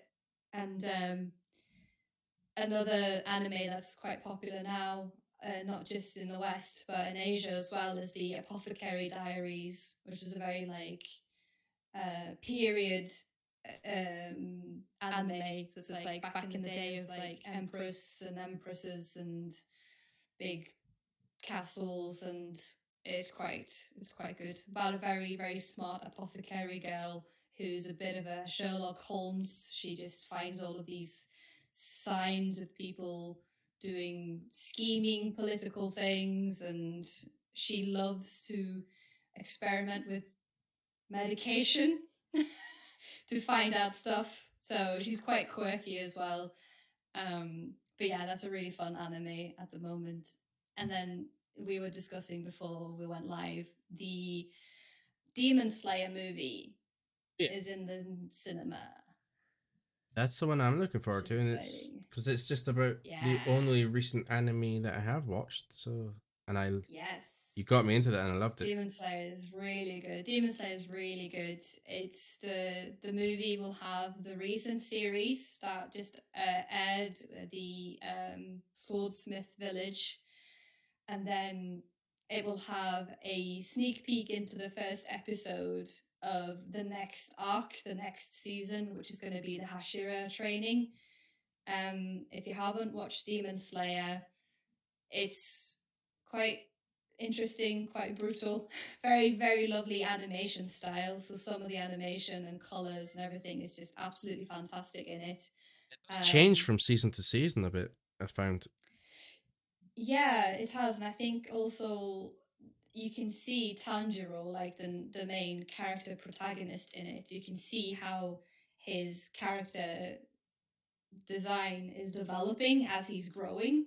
So I think from the first season to the season that's just been, you can see like he's starting to grow up because it's just like a teenage kid really to start with. And he's obviously on a quest to undemonize his sister who got turned into a demon, and he keeps her in a little box on the back of his back as he's training to Trying be to, a full demon slayer. but I don't want to spoil it. But at the end of Yeah, the, don't spoil it. yeah, I want to For talk anyone who about it. hasn't But seen yeah, it.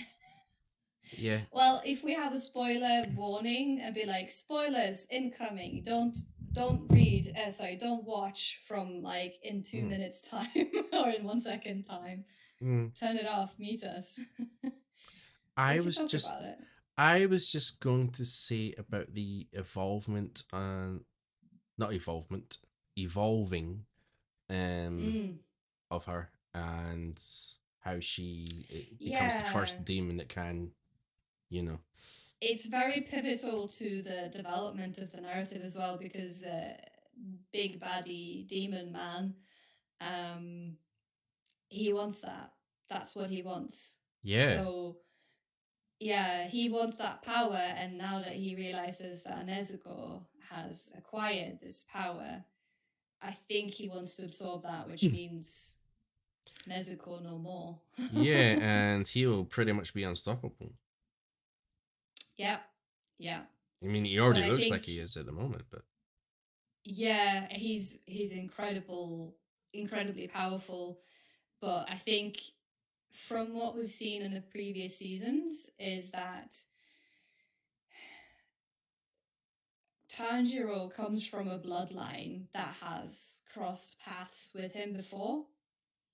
And we've seen flashbacks with the earrings, right? Another character that looks just a little bit like Tanjiro has the same type of like pattern and is a fire breathing technique or sun breathing technique, like a technique that is incredibly rare, of course, because it just makes the plot interesting and exciting. mm-hmm. And it was in the flashback from the other demon girl that Tanjiro was fighting, she could feel that fear that the big baddie could feel when he saw that person. So that's the only person that's come close to really being able to defeat him, I think. And the fact that Tanjiro has some sort of connection with this is going to be one hell of a showdown when they do get together. I think it's going to be literally just. I don't think Tanjiro's going to be stronger, but I think it's going to be the first time that this person, this demon guy, I keep forgetting his name, Muzuro or something, is gonna have fought with someone on a level equal or very close to equal to him. So I think it's going to be an epic showdown once it gets to it, which is very exciting. Certainly, and but also I think along the way he's going to have some help with his friends, but we're inevitably going to lose a few, aren't we? Yeah, I think so. From what I understand from the manga, we lose people through it, and then we lost what was it called? Tasty. Fire guy. Mm-hmm. That's how I Yeah, remember him, just yeah. tasty. Do you watch it? Do you watch it dubbed? I do, yeah. I am a Yeah. fan of watching things in the original language with the subtitles. That's my preference. But Mm. I've watched Demon Slayers dubbed, which makes it strange for me if I go watch this new thing in the cinema because that's going to be subtitled. Yes. So It's everyone's gonna going to be, yeah. have, they're all going to sound different to me with the original actors, and it's going to freak me out. Yeah. Yeah, it's gonna sound very different. I think I haven't watched an English dubbed anime ever. I don't think. I think actually I take that back. I watched the My Hero Academia movie in the cinema, which said it was subtitled, which is an indication that it is in its original language. However, it was not in its original language, and it was in English, but it had like English subtitles as well, which was very strange. So the entire cinema was like super disappointed when we got in there and we heard it in English, and we came out and everyone was like complaining. Yeah. So that's the only time. Um, but yeah, the voices are going to be incredibly different, and I think it would be the same experience for me if I went in and I heard it in English. I'd be like, it's just not the characters that you've grown to know, because you get familiar with their voices as well as like the characters, right? So yeah, that's gonna be interesting. I'm just, to be honest though, I wouldn't mind, because all I want to do is just have a sneak peek at the Hashira training arc, beginning of that. I think that's gonna be insane, because then we get to see my favorite boy. Oh, what's his name again? And my favorite boy, and I can't remember his name. That's terrible. So the one Zenitsu, that I think. Lightning freaks out, Man. he's the one that gets Yes. scared of everything, but then he's probably the more powerful of them all. I think, right? Zenitsu, that's his name. I got it right. I think he is going to have a really epic redemption arc, or redemption, because I think he's such a terrible character when he's awake. That I feel like he will have some sort of turning moment at some point. But the fact that he's just, when he's sleeping and he's does that one move that he knows, he is still so into Nezuko that he's like trying to protect her, even when he's like two different parts of himself still wants to protect her. And I think that's really nice. I think he's Thing gonna is, have some sort of redemption. Yeah. he's not just into Nezuko though, is he? He's just into anybody of the opposite sex. He's a bit obsessed. Yeah, but I think he gets very obsessed with her, so it's almost hard for him to look at. Well, I guess there's not very many other women around either, is there really? Hmm.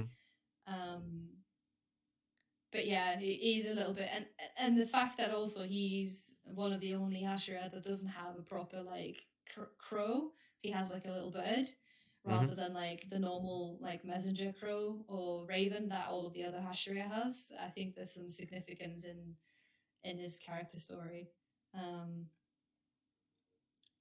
which Yeah. is interesting. Yeah. Yeah, I think I'll go see it. It's available Yes, now, right? Or is it next week? it is. Yeah, you can see it now. I've looked at online as well, and you can buy tickets for next up until next week. I think it is.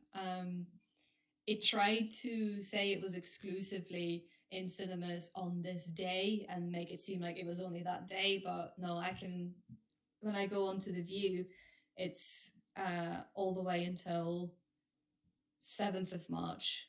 So, So watch it next week. yeah. And I talk might about watch it in it the this next weekend. podcast. Woo. Yeah. Yeah, that'd be good. So yeah, lots of things to be Well, excited about, and I'll definitely check out that Something in Muscle. You said the first one, yes, Marshall, Mash and Muscle, Magic. Magic and Yeah, Muscle. Marshall. Yeah, Hit I was Magical googling Muscle. that one. Marshall is his name. Yeah, I had a look at He's that one, and it says it's on Prime, so I can check that out. yeah, yeah. He's really amusing because he's a very simple. Marshall Burndead is his name, and we don't know where he came from because his granddad kind of just found him Mm-hmm. somewhere and raised him. Um, so it's really interesting. And then if you want some feel good romance, there is a Sign of Affection that's currently airing, which is about Yuki, who is hard of hearing or deaf. She can't hear, so she can only communicate through like messaging or sign language. And then you have Itsomi, which is like a traveling guy who likes to travel a lot, doesn't really like to settle down, isn't the relationship kind of type, but he gets really interested in Yuki and wants to learn sign language. And it's just really wholesome and cute. So that's like a feel good anime if you want to like sit down and chill and relax. And then, of course, that last season of Ancient Magus Bride, which is my absolute 100% favorite anime, finished recently. And that's a really interesting watch as well. So yeah, definitely a lot of good So, recommendations out there for anybody that wants to get into anime, or maybe mm, already is in anime but looking for something else. yeah, if you want any more recommendations, I have a huge watch list I can share with anybody. Yeah, so check that out. So, what I've got now? Movies? I think we've got to Oh, rush through what these should we do? movies because we are going a lot longer than I thought we would. How are It's you for just time? too nice to chat about things. Mm. Yeah, I'm good. I've got nowhere to be. Let's get so movies. We don't need to watch all the trailers, but the first one I got here is Deadpool and Wolverine. Oh, can't wait for that. That looks hilarious. You want to watch the trailer? I have watched it. Yeah, I watched it several times. Yeah, So but I mean, it's yeah, Deadpool. Just yeah, that's the best Marvel movies. That and Guardians of the Galaxy, I yeah, think, and Spider Man. Those three are just above everything else. In Deadpool, it's something about Reynolds as well, though. That's just makes this the just perfect. yeah, I love it. I don't know if it's because we've already seen Ryan Reynolds as Deadpool in two movies already, but you just can't envision anybody else playing that role. Yeah, I think that would be difficult to replace him. Mm. Um, There's maybe some people you he's could always mention, but yeah, not now. yeah, and he's always been like in the in the comic books as well because Hmm. he breaks the fourth wall a lot, right? Yeah. In the comics as well, he's also referenced to Ryan Reynolds. I think before Ryan Reynolds was cast, I'm not sure. Don't quote me on that. That might be um, Well, not accurate, but I feel like they've already sort of hinted that in the comics, and then it sort of happened, and now it's just referenced a lot of like, yeah, well, I'm Ryan Reynolds in real life or whatever. yeah, and he does kind of reference that. I think it's in the end of the first movie, isn't it? Or was it in the trailers leading up to it? Yeah, yeah, yeah.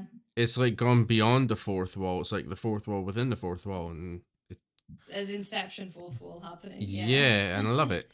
I mean, you live for those And things. you got what I'm really happy about is that Wolverine return, like Hugh Jackman returning as Wolverine, because he's always said like, okay, that's the last of it, like that's it, I can't do it anymore because it's a very challenging role as he's getting older, you know, because Mm. you got to be huge, jacked man, as I like to call him, and Yeah. he's going to be in his classic Wolverine comic book outfit as well, his yellow and blues, which I think is going to appeal to a lot of comic book nerds. Hmm. It's like comic book accurate Wolverine, which we haven't had ever, except for a teasing in Wolverine. 3 where he gets the costume in like a suitcase or something. I think Mm. it was 3. I can't remember now. Mm. It's the one where he's like, yes, Wolverine 3. Thing is though, So yeah. my favorite Wolverine movie, he does not have a costume. Mm, That's Logan. Love yeah. that movie. I still haven't seen that one. Oh, I you got. think I didn't want to because it's too final. It's so very different. It's like what. Remember when we watched the Batman at the cinema? Yeah. It's kind. That's the nearest thing what Batman does to the Batman series is like this does to Wolverine. Yeah. Hmm. Yeah, I love that. What else have we got? Because I'm definitely looking forward to watching that. That's a definitely get into the cinema and watch that one. Yeah. What else have we got? Sonic the Hedgehog 3 plus Knuckles series. Jim Carrey has returned out of retirement. I didn't even know he had retired. But he's come Oh. back specifically to do this movie, to play Dr. Robotnik. Have you seen this Ah. trailer? Nope. And I haven't seen any of the other Sonics either, so I don't know. I didn't Oh, well. realize there was a. We The can. only thing I remember from Sonic is when they tried to make him look more human and everyone had an outrage and they had to change the eyes. Yeah, That's the last thing that I know. that was more creepy than anything else. Yeah, it was like nightmare fuel, Yeah. wasn't it? Did not like. But yeah, we can have a little look. Knuckles? I've muted it for legal reasons. Feels green. Yeah, there's Knuckles. There's Dr. Robotnik. Did you just punch a Chaos Emerald out of? Mm-hmm. Robotnik. Okay. I always thought Jim Carrey being cast as Dr. Robotnik was an odd casting choice. Just because Dr. Robotnik is visually a much larger guy and very different, but then it worked. It really worked. Jim Carrey's Dr. Robotnik.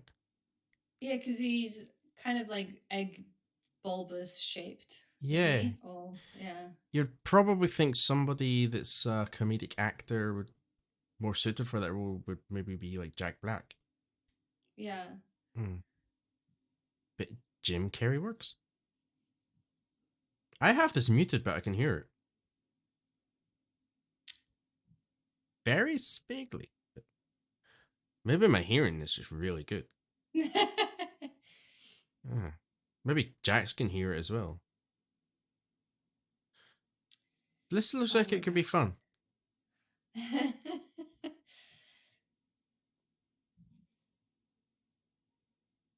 It's weird watching trailers without the sound on. I wish you could strip out the music and play them, but because of legal reasons, you can't play them with the music. You could turn the captions on so you could see the audio, like the.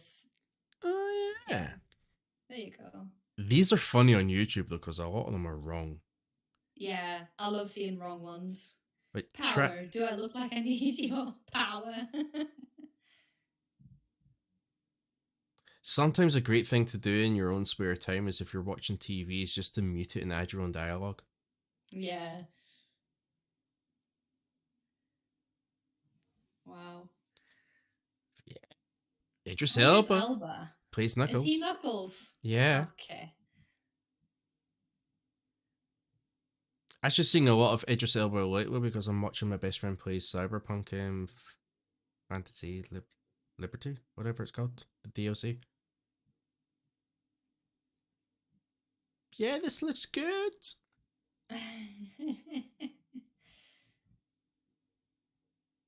Lots of comedy. Although Idris Elba in a comedy role is a bit bizarre. And that's it. Yeah. Yeah, that's one that's on the list and probably not the cinema, but I will wait for it to become available on some streaming platform, which probably be sometime next year. But yeah, I don't know if that's on your watch list. You still need to see the first two, right? Not a huge, yeah, I'm not a huge Knuckles Sonic fan in the first place, so I very rarely go to engage with those kinds of things. But I think if it was on somewhere, I'd watch it, but I wouldn't like put it on myself. Um, Hmm. but it looks good though. Like I'm quite impressed with the like CGIs and the animations of the characters, because sometimes I think that it can feel very out of place when it's like you're interacting with fake characters. Hmm. Um, but it's looking quite very detailed. Yeah, because I remember when they were filming Star Wars movies with Ewan McGregor being Obi-Wan Kenobi, Mm. and he was on, I think it was Graham Norton, and he was talking about how he had to just sit on this like iron board thing or something, and just had to Yeah, with the green screens and just bob along and pretend he was interacting with the whole environment, and that was really awkward. yeah, exactly. Mm. So I did have the Quiet Place here original thing, but we don't need to talk about that one. Um, Madame Web. Oh yeah, still haven't seen that. I am Yeah, interested in seeing it though. I went to watch it. I Yeah. mean, full disclaimer, I did not know about Madame Web before I even watched the movie or heard about the movie. Oh really? Yeah. Ah. I mean, I love Spider Man and everything around that kind of all the arcs and extensions and everything, but I do not know the lore of Spider Man like you do. Um, but I enjoyed the movie. Um, I think it's a good movie in its own right. Um, some of the performances at times was questionable. Some of the storytelling questionable. I saw some feedback that what's her face, Dakota, Dakota the Fanning. Madame Web, yeah, Yeah, that her delivery of her lines are flat. yeah. I think somebody told me that she thought she was going to be in the MCU, and then she signed up to this film because of that. And then she found out she wasn't, so she gave a flat performance as protest. Oh. Yeah, she didn't know that this was just going to be like a one-off or possibly spin-off. She thought she was going to be part of the bigger universe, like the next stage 2 or 3. Yeah. So if there is ever going to be a sequel or a spin-off that features Madame Web, then it's very unlikely that she will be in that role. Yeah, because that's, to be honest though, I have heard others, or I've heard similar things from other um instances of like uh, an actor or actress being under the impression that they were supposed to have a bigger role. I think one of them was Halle Berry Mm-hmm. when she returned as Storm for one of the more recent X-Men movies. There's so many I can't really tell which one or which recent one that this is about, and I'm not sure if this is legit information or just like online like rumors, but it was said that she had been presented with a much larger role of Storm, of what she was going to be, and then when she came to set and started like interacting and getting the script and stuff, it was just not the big role that they had pitched to her. So it's very likely that this could have happened on Madame Web as well. Not that Dakota like she was had interpreted it wrong, but maybe she'd been presented with something that was a bigger scope than what it actually was, or maybe they scoped it back for various reasons, because they've had to do a lot of shifts now with I don't know if you know the guy that played Kang the Conqueror in Loki. So in Loki, the series, there's a big, I say baddie, but he's like the crafter of the loom, like time and timelines and everything. And I think he was supposed to come in as like a big mad like baddie in the universe and the multiverse, but then they had to drop him. So a lot of, for something he did, I think it was like some sort of criminal offense. I'm trying to remember now what happened. Um, but they had to drop him, and that shifted everything. So maybe that shifted into Madame Web and whatever that was going to be, because Madame Web opens up a lot of different opportunities. You know, it's like a Spider Verse basically. Um, so there could be a lot of shifts that have happened there. So maybe Yeah. she was initially supposed to, and then it didn't, and who knows what happens behind the Ye- scenes. It's like the whole thing of Superman was supposed to return, right? mhm. In Black Adam, and then that didn't happen. Yeah, and the whole thing with the Rock got involved and stuff. And the whole thing, yeah, Rock got involved, and then it was like, oh, we're doing a shift, and like the next Superman we're gonna see is not gonna be like Henry Cavill. It's gonna be something completely different. But what they had laid up for was a completely different plan when returning Superman, Henry Cavill as Superman, and The Rock and Henry Cavill, Black Adam, Superman was gonna have to like, but that Mm. completely shifted. So I think there's some changes happening around the place that has an impact on it, which has impacted Madame Web. And then, maybe there was a bigger plan, but then it got scrapped. We don't Yeah, know. we'll never know, I guess. Well, we might know, Yeah. depending on what happens, or it might have been something that's changed. Because I, Yeah. my feeling after I watched the film, is it can either be that's it standalone film, nothing happens again. Mm. They could tie it into the original, like the first three Spider-Man films, because this was set before Mm. Mm. those movies, and then it leads up to that exact date and when the first Spider-Man films. Or they could do sort of Yeah. spin off with the other three girls and do something with them and have Madame Web in the background, so they don't need to have Dakota Fanning there. Yeah, because I was like looking at the cast, because the three Spider Women. I don't know what their superhero names are. It doesn't Yeah, even because I allude to wanted that in to the film. see, I wanted to see who they were, because I was trying to look at the visuals, but I never get a good glimpse of. Let's see. I'm like looking up this now, seeing the suits. So you've got, uh, okay, well, one of them looks like Iron Spider because she's got the legs on the back, Mm-hmm. which is a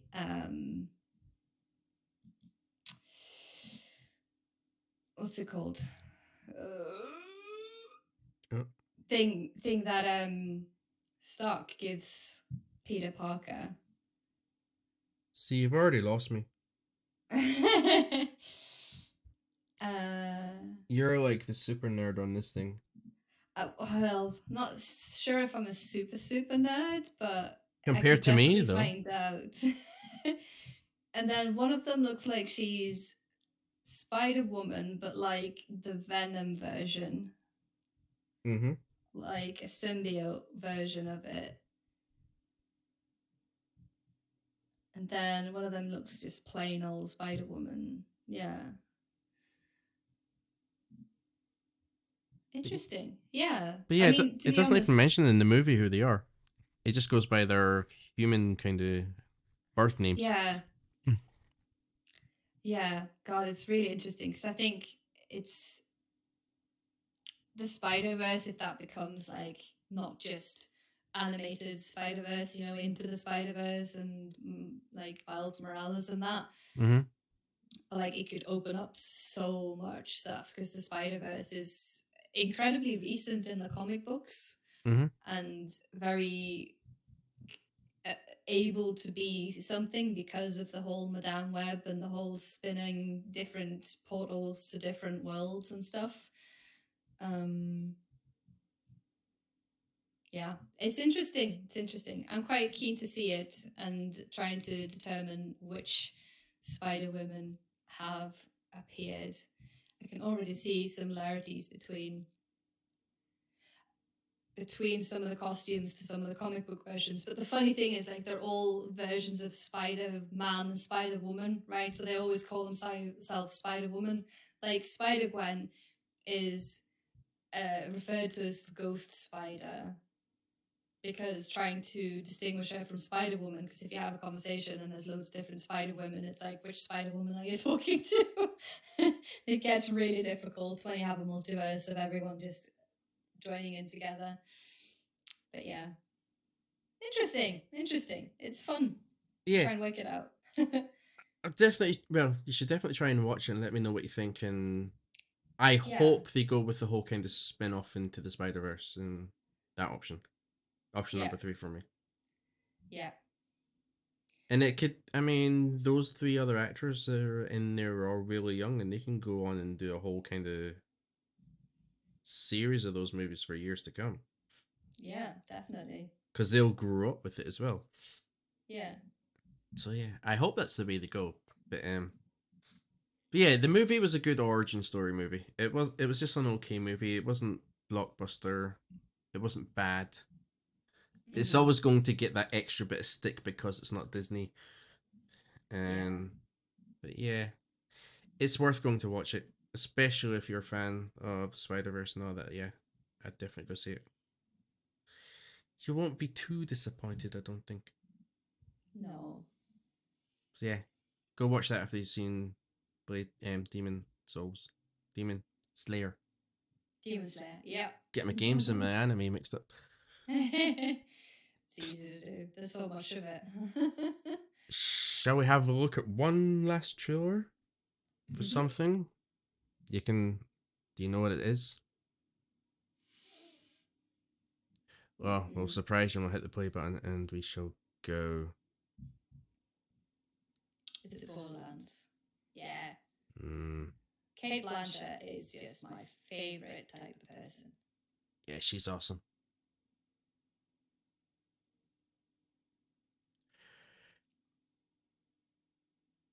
I mean, I can't remember. I've seen this trailer already. I'm trying to think, is the music going to be copyrighted? Probably is, but I want to play it with all the sound and everything. I can probably edit it out. Who's playing Tiny Tina? I don't know. She's a new actress, I Oh. think. Because you've got Kevin Hart, Kate Blanchett, and Jamie Lee Curtis. Mm-hmm. And who's Craig? I'm wondering. I don't know, but do you know who Claptrap is? No. That's Jack Black. Oh, of course it is. Yeah. And he's quite hilarious, and he doesn't quite have the voice nailed down, but it works.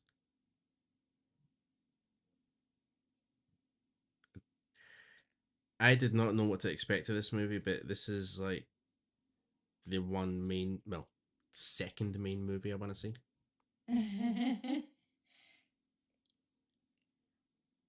Oh, that looks amazing. Mm-hmm. The amount of cosplay that's going to come out of this. Oh yeah, I mean it already has a huge cosplay community. Yeah.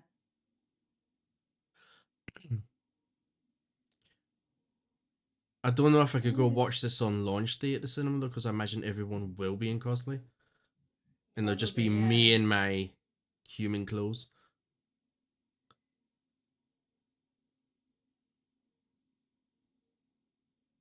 Kate Blanchett, yes. She's so cool. Kevin Hart, I think that's really funny.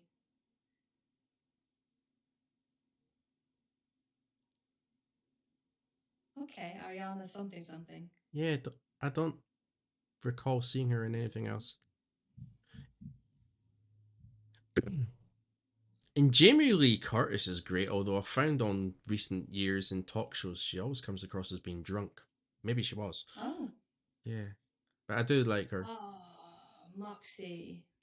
They got Moxie in there. Of course they have to.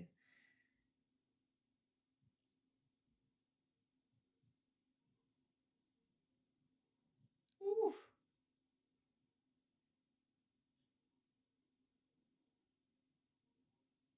Uh.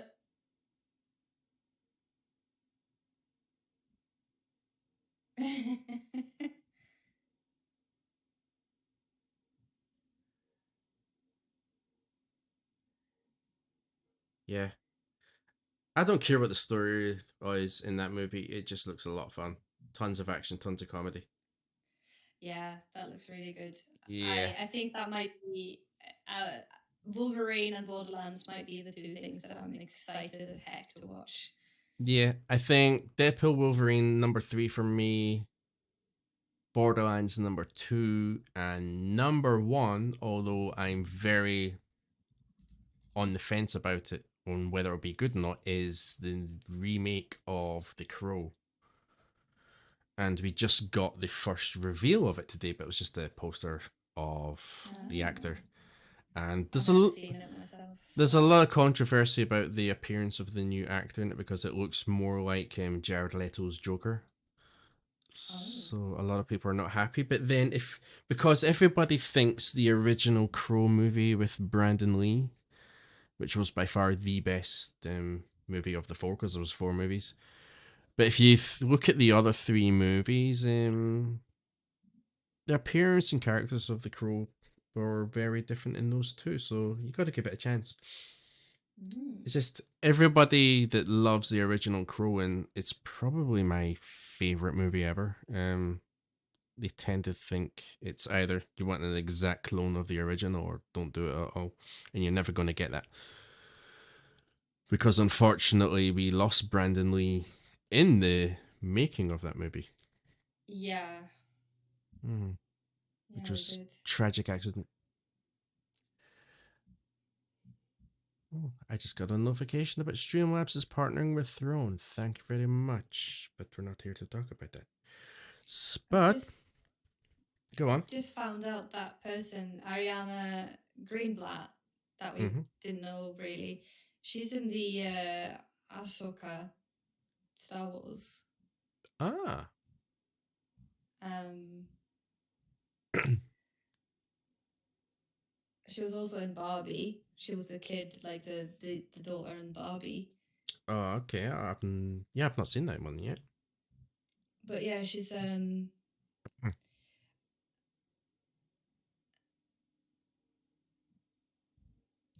is she young Ahsoka, or actually you might recognize rising star Ariana Greenblatt as young Jedi apprentice learning to wield the Force in Ahsoka. Ahsoka. Hmm. Okay, so I guess she's like the young version. Interesting. Yeah. Everything that she's been in, I don't think I've seen yet. Yeah, So definitely don't recognize her. But yeah, looking forward to the movie, and hopefully it's a big success and they'll have a bright future after this. yeah. That'd be good. Hmm. So, is there any other movies out there that you're interested in, or TV Mm, shows? no, I can't say that I am a huge movie watcher. Hmm. Um, series at the moment, I'm just watching anime for the most part. I finished the last series I watched of anything was Loki, I think. Hmm. So yeah. Yeah. I'm just catching up finally on is it season 11 of The Walking Dead, which I think a lot of people gave up around about season 7, so I've stuck it out. It's just because Yeah. I watch it on Prime, so it's not available on there until like a couple of years after it's been out on Disney or Paramount or Mm, whatever channel it's on. yeah. But yeah, I'm enjoying that, and I think there's about 24 episodes in the season, so I've still got about 18 to go. And then I want to watch that series that's based on the John Wick movies, Oh. which looks really good. My dad watched it and he loved it. So yeah. But that's it. Movies, TV, games, anime, all talked about, which means we come to our final topic of today. And so let me just turn off some alerts because I don't want them happening. Mental health. And something that I've wanted to do with the mental health topic is to try and tie it into gaming industry and all the nerdy things. So not just game studios and development and everything, but also streaming, content creation, that sort of thing. Mm. And the first topic this week is very it's a very broad topic. It's the ups and downs of social media and not how it's Ah. what it seems. Yeah. Because um, I think we'll probably end on the positives of social media because there is good things about social media.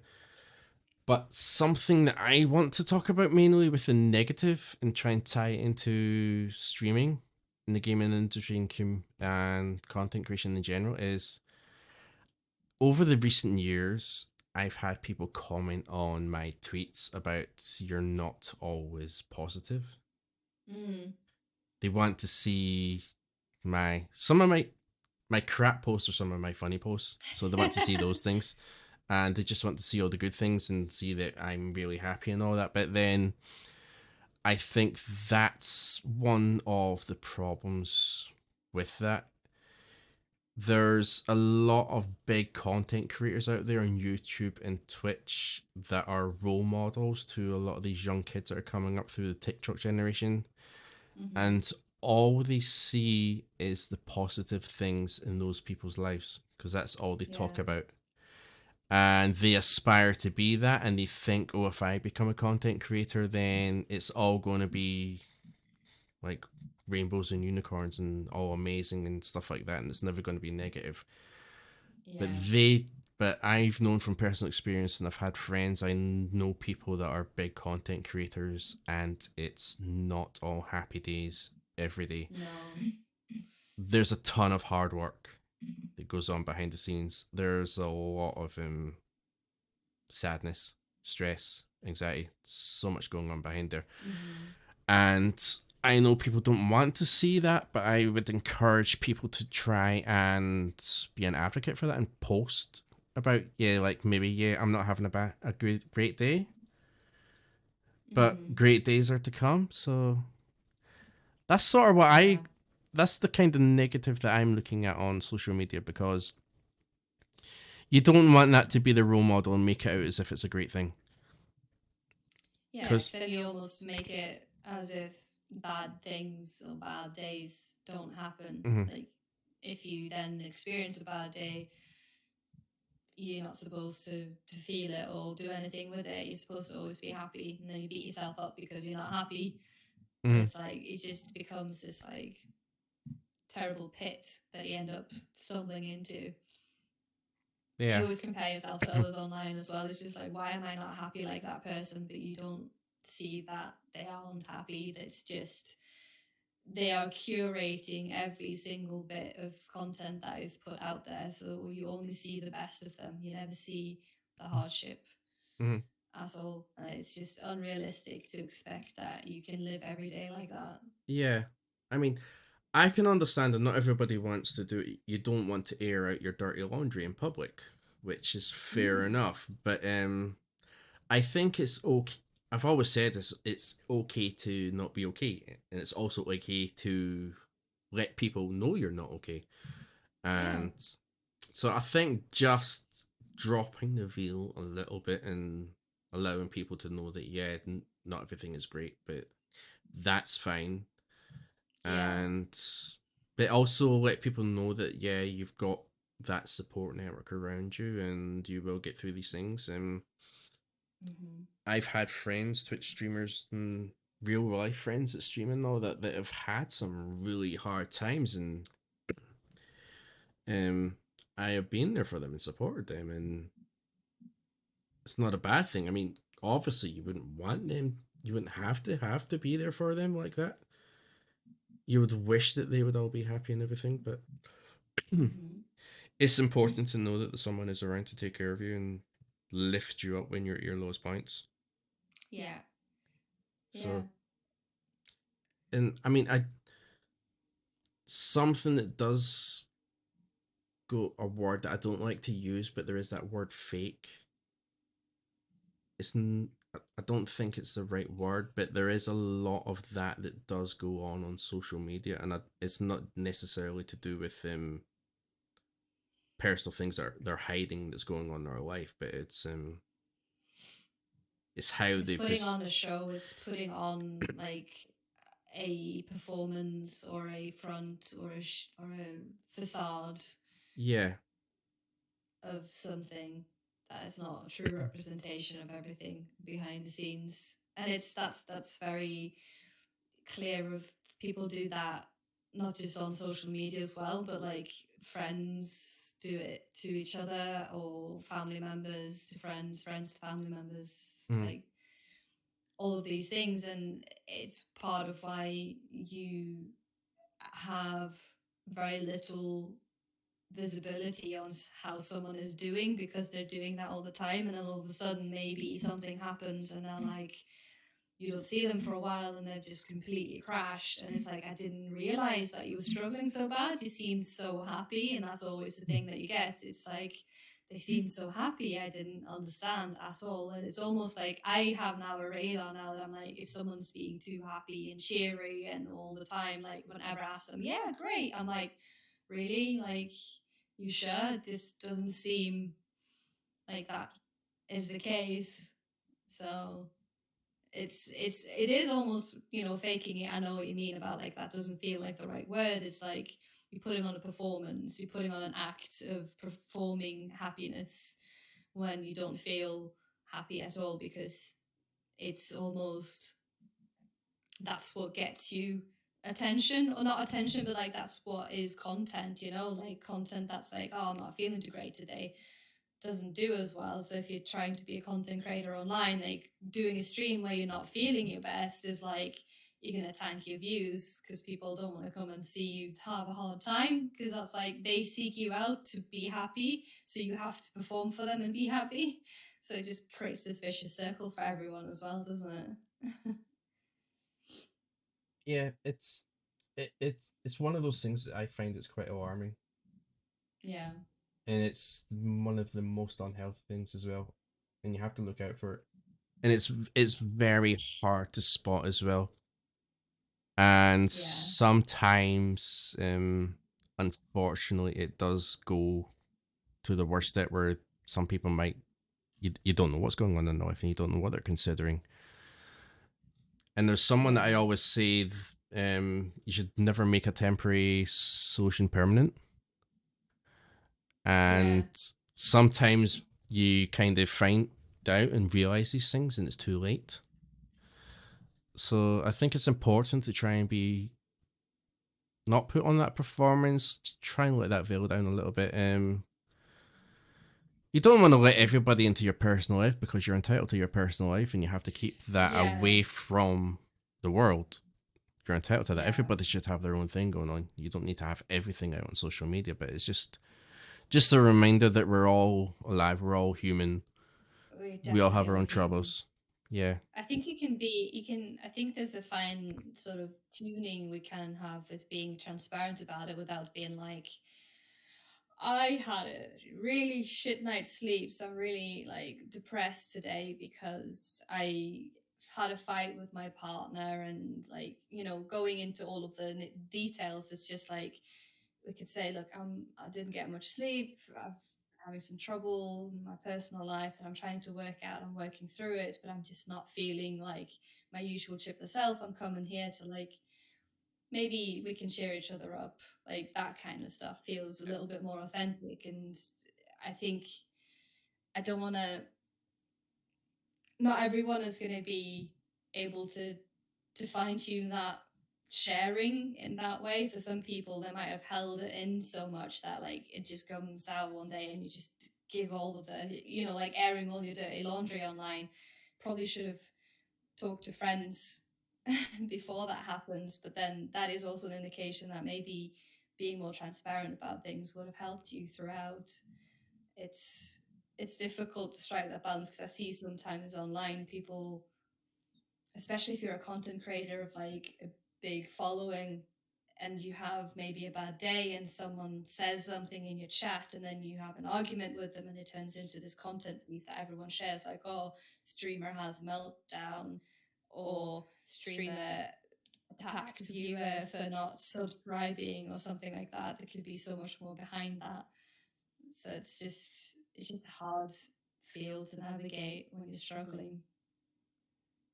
Yeah, because that reminds me, I'm not going to mention any names, but I remember a couple of years ago there was a streamer who, they were quite popular, well known, and they had someone that came in, and for some reason they just it was like a switch in their attitude changed, and they were talking about subscribers and everything, and someone mentioned that they wouldn't subscribe to the channel, and Yeah. they turned from this really nice, friendly, happy person, which seemed genuine, but Mm-hmm. then they just kind of snapped and went on a big rant at that person. and Yeah. would swear and shout abuse and everything at anybody that didn't follow. And then they did that for a couple of Yeah. streams, and then never saw them again for about 8 9 months. Yeah. And then they came back, and then they were completely transparent and says, "Yeah, I just had a bit. Everything was getting a bit too much, and Exactly. the Yeah. person went, and because they'd been putting on the sort of performance, they weren't able to deal with it. Yeah. I So it think just came that's to a something complete that, meltdown online in front of everyone." and that's the huge pressure I think about online presence is that you are, it's that performance. You're performing for people. You're there to be happy, smiley, do content, and everyone will like you and follow you and subscribe and all of these things. You feel like you have to put it on. But if you start your online content creation, content like streaming YouTube journey like that, you are going to have to put that performance on, that mask on every time you go online. And if it's not authentic to yourself and you're struggling at the same time, you're going to start resenting that person. It's going to feel like someone you don't want to be. And I find myself like when I'm looking or watching streamers and they are authentically saying, look, I'm just going to cut it short because I'm just not feeling myself today. I'm like, do you know what? That's what I'm here for. I like authentic content like that. I'll come back because I know that when I watch you, I watch you. You're not putting on something for me to watch. I am here for the person, not for the performance. But to get famous, to get big, to get the followers, I feel like you're almost forced into that performance straight away. To it's like street performance or like whatever performance you have to do to get what you need, and it becomes so demanding in the end that it just, most people probably crack under that. And that's like for myself as a hobby streamer, I'm glad I don't have like a Yeah, huge sort of like pressure to be present. And when I am present, I'm just like, do you know what? I'm just gonna quit for today. Thanks for being here, you know. And I'm like, I feel a bit shitty. Might not stream today because I don't want to show up and be fake, you know. I yeah, just don't want to show up and be tired and knackered and don't want to stream because that's when I think it's just gonna feel icky for everybody.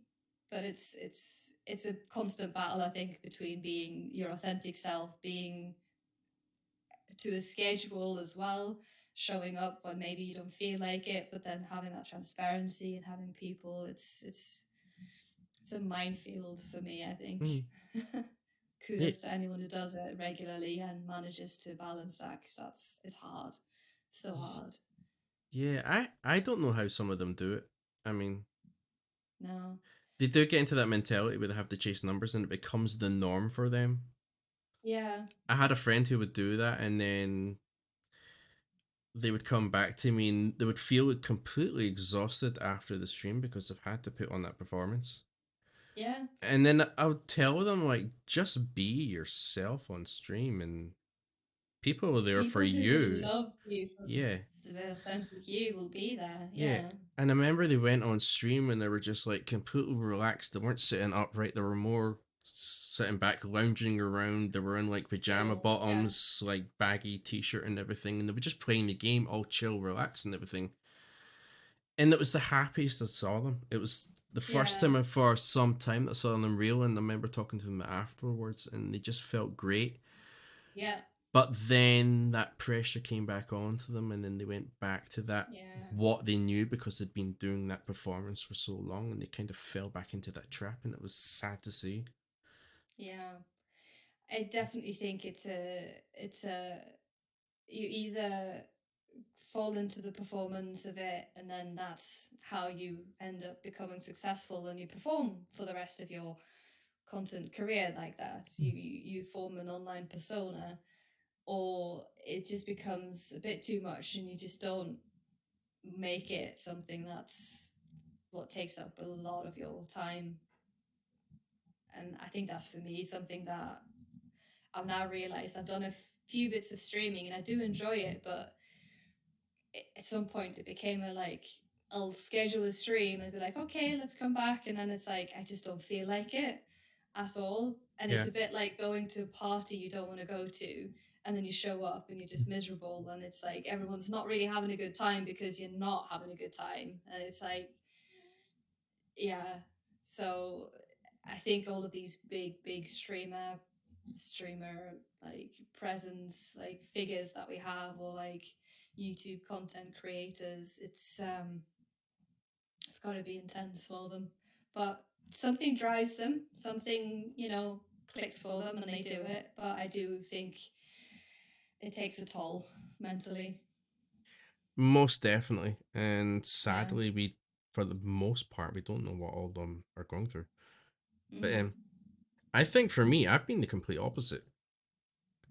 I used to be this. I mean, you probably wouldn't know because we spent quite a bit of time together. But I used to be this very outgoing, kind of bubbly, kind of joking person all the time, bit crazy. Mm.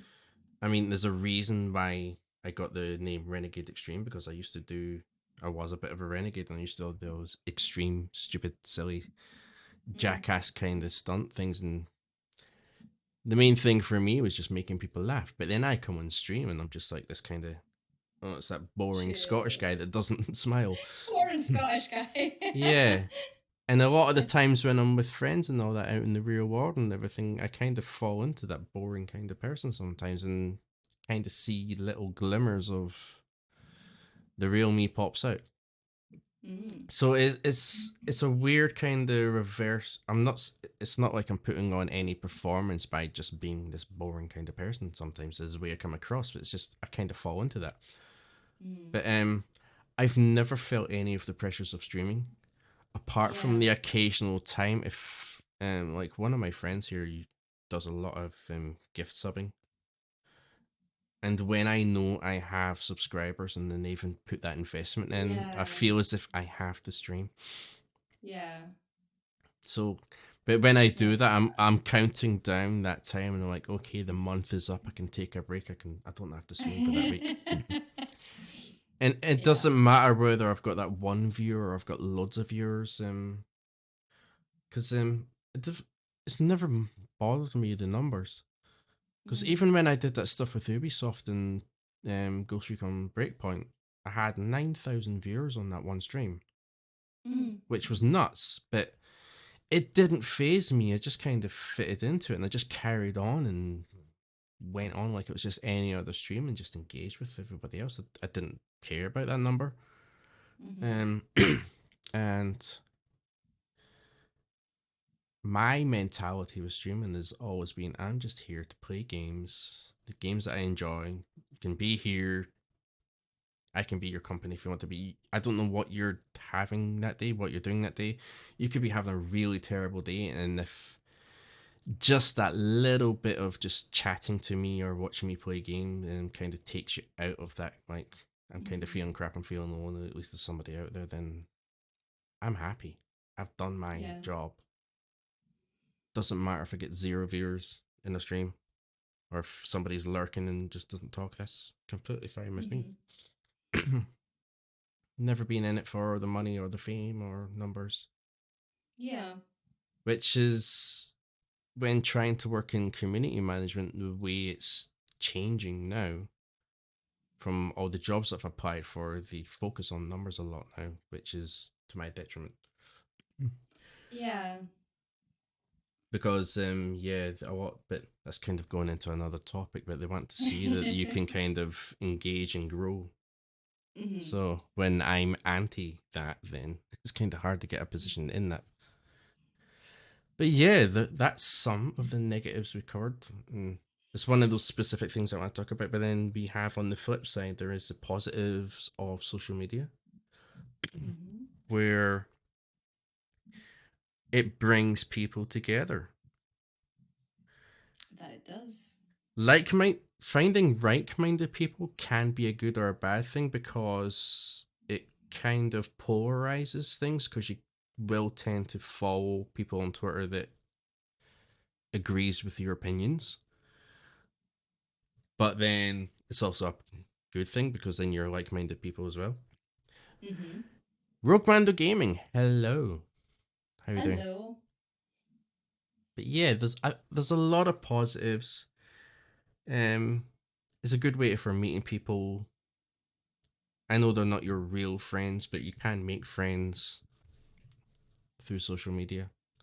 Mm-hmm. Um, I think for me, one of the positives of social media or online presence is the amount of information and sharing that you can Yeah, do, learning online about different things, and it's right connecting there. with different people. Yeah, it's like at your fingertips. Hmm.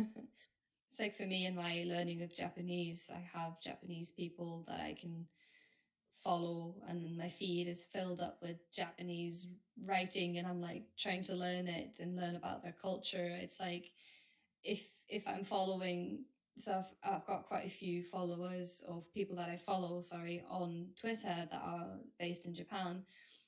And the difference between someone in the West posting just having lunch, as opposed to someone in Japan, in Asia, posting I'm having lunch, looks so different.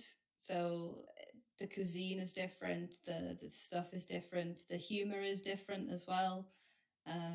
I found a lot of the division community in Japan, for example, does some incredibly hilarious photos and reels and videos, for example, of them in cosplay. I think the recent one I saw was them um, all dressed up and in like the carousel, like the mini teacups, but then it's like a little sequence of like pictures of them like going in, spinning around, coming out, and like pretending like they're vomiting. So that's for me is a huge plus about it.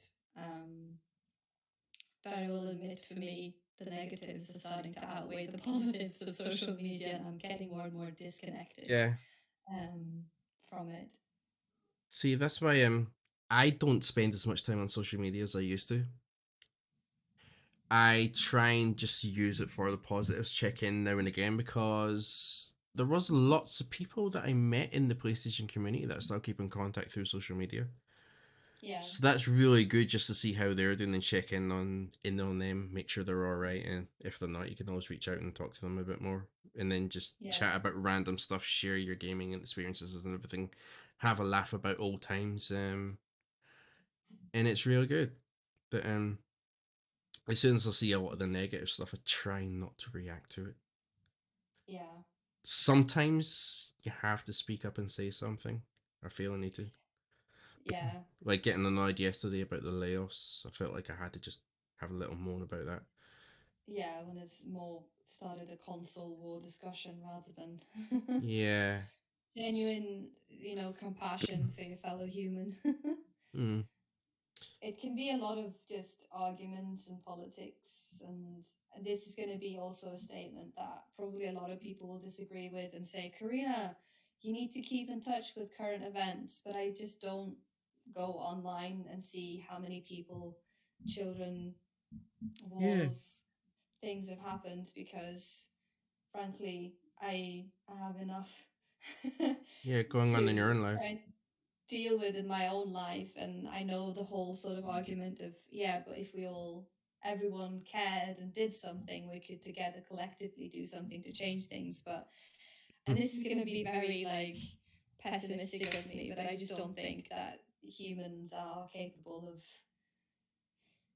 doing that. I think the majority is too destructive and too power hungry, and the minority won't be able to make huge changes. I don't know how to change a war. I don't know how to, I could donate to charity, I can do what I need to do, but it's as soon as you go online, it is just a horrible place to be, really. Yeah.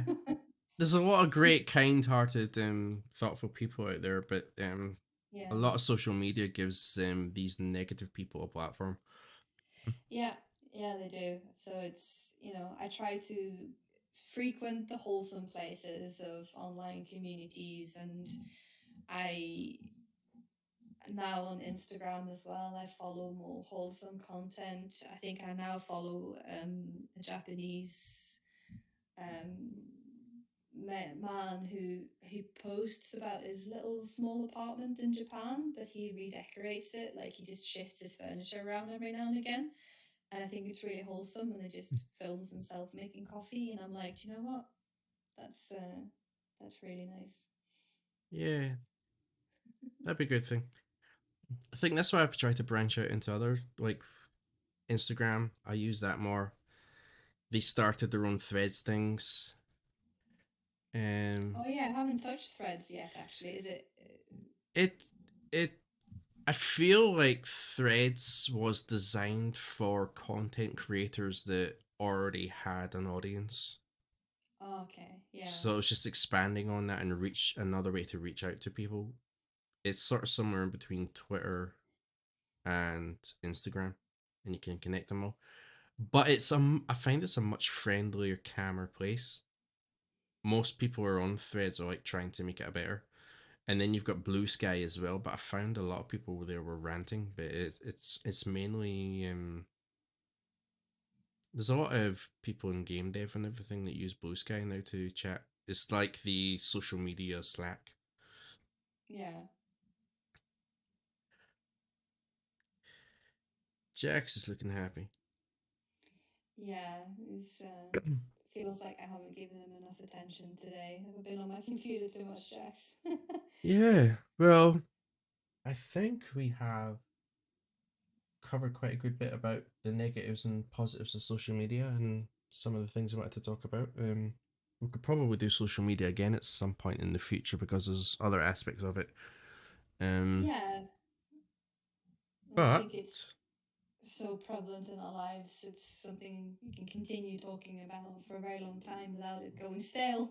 yeah, but yeah, I think it's been wow. We've been doing this for 2.5 hours, Yeah. and I said it was only going to be about an hour. So I'm so You sit on the throne of lies, Ren. yeah. I mean, I need to yeah. Oh, I scared Jax with my cackle. Mhm. Oh no. This actually might be a better position. I like it down here. I don't know. I get cramps. In your buttocks? No, no, in my wrists because you're. All right. Oh, okay. But now I can't I get thought you back were up just like. because my legs have gone numb, so I can't. Uh, and we just stay here. This is fine. This is just your position now. Yeah, This is gonna be your I'm fine. default Mm-hmm. position. Oh my god, that's hilarious. What a way to segue Yeah, into the ending of.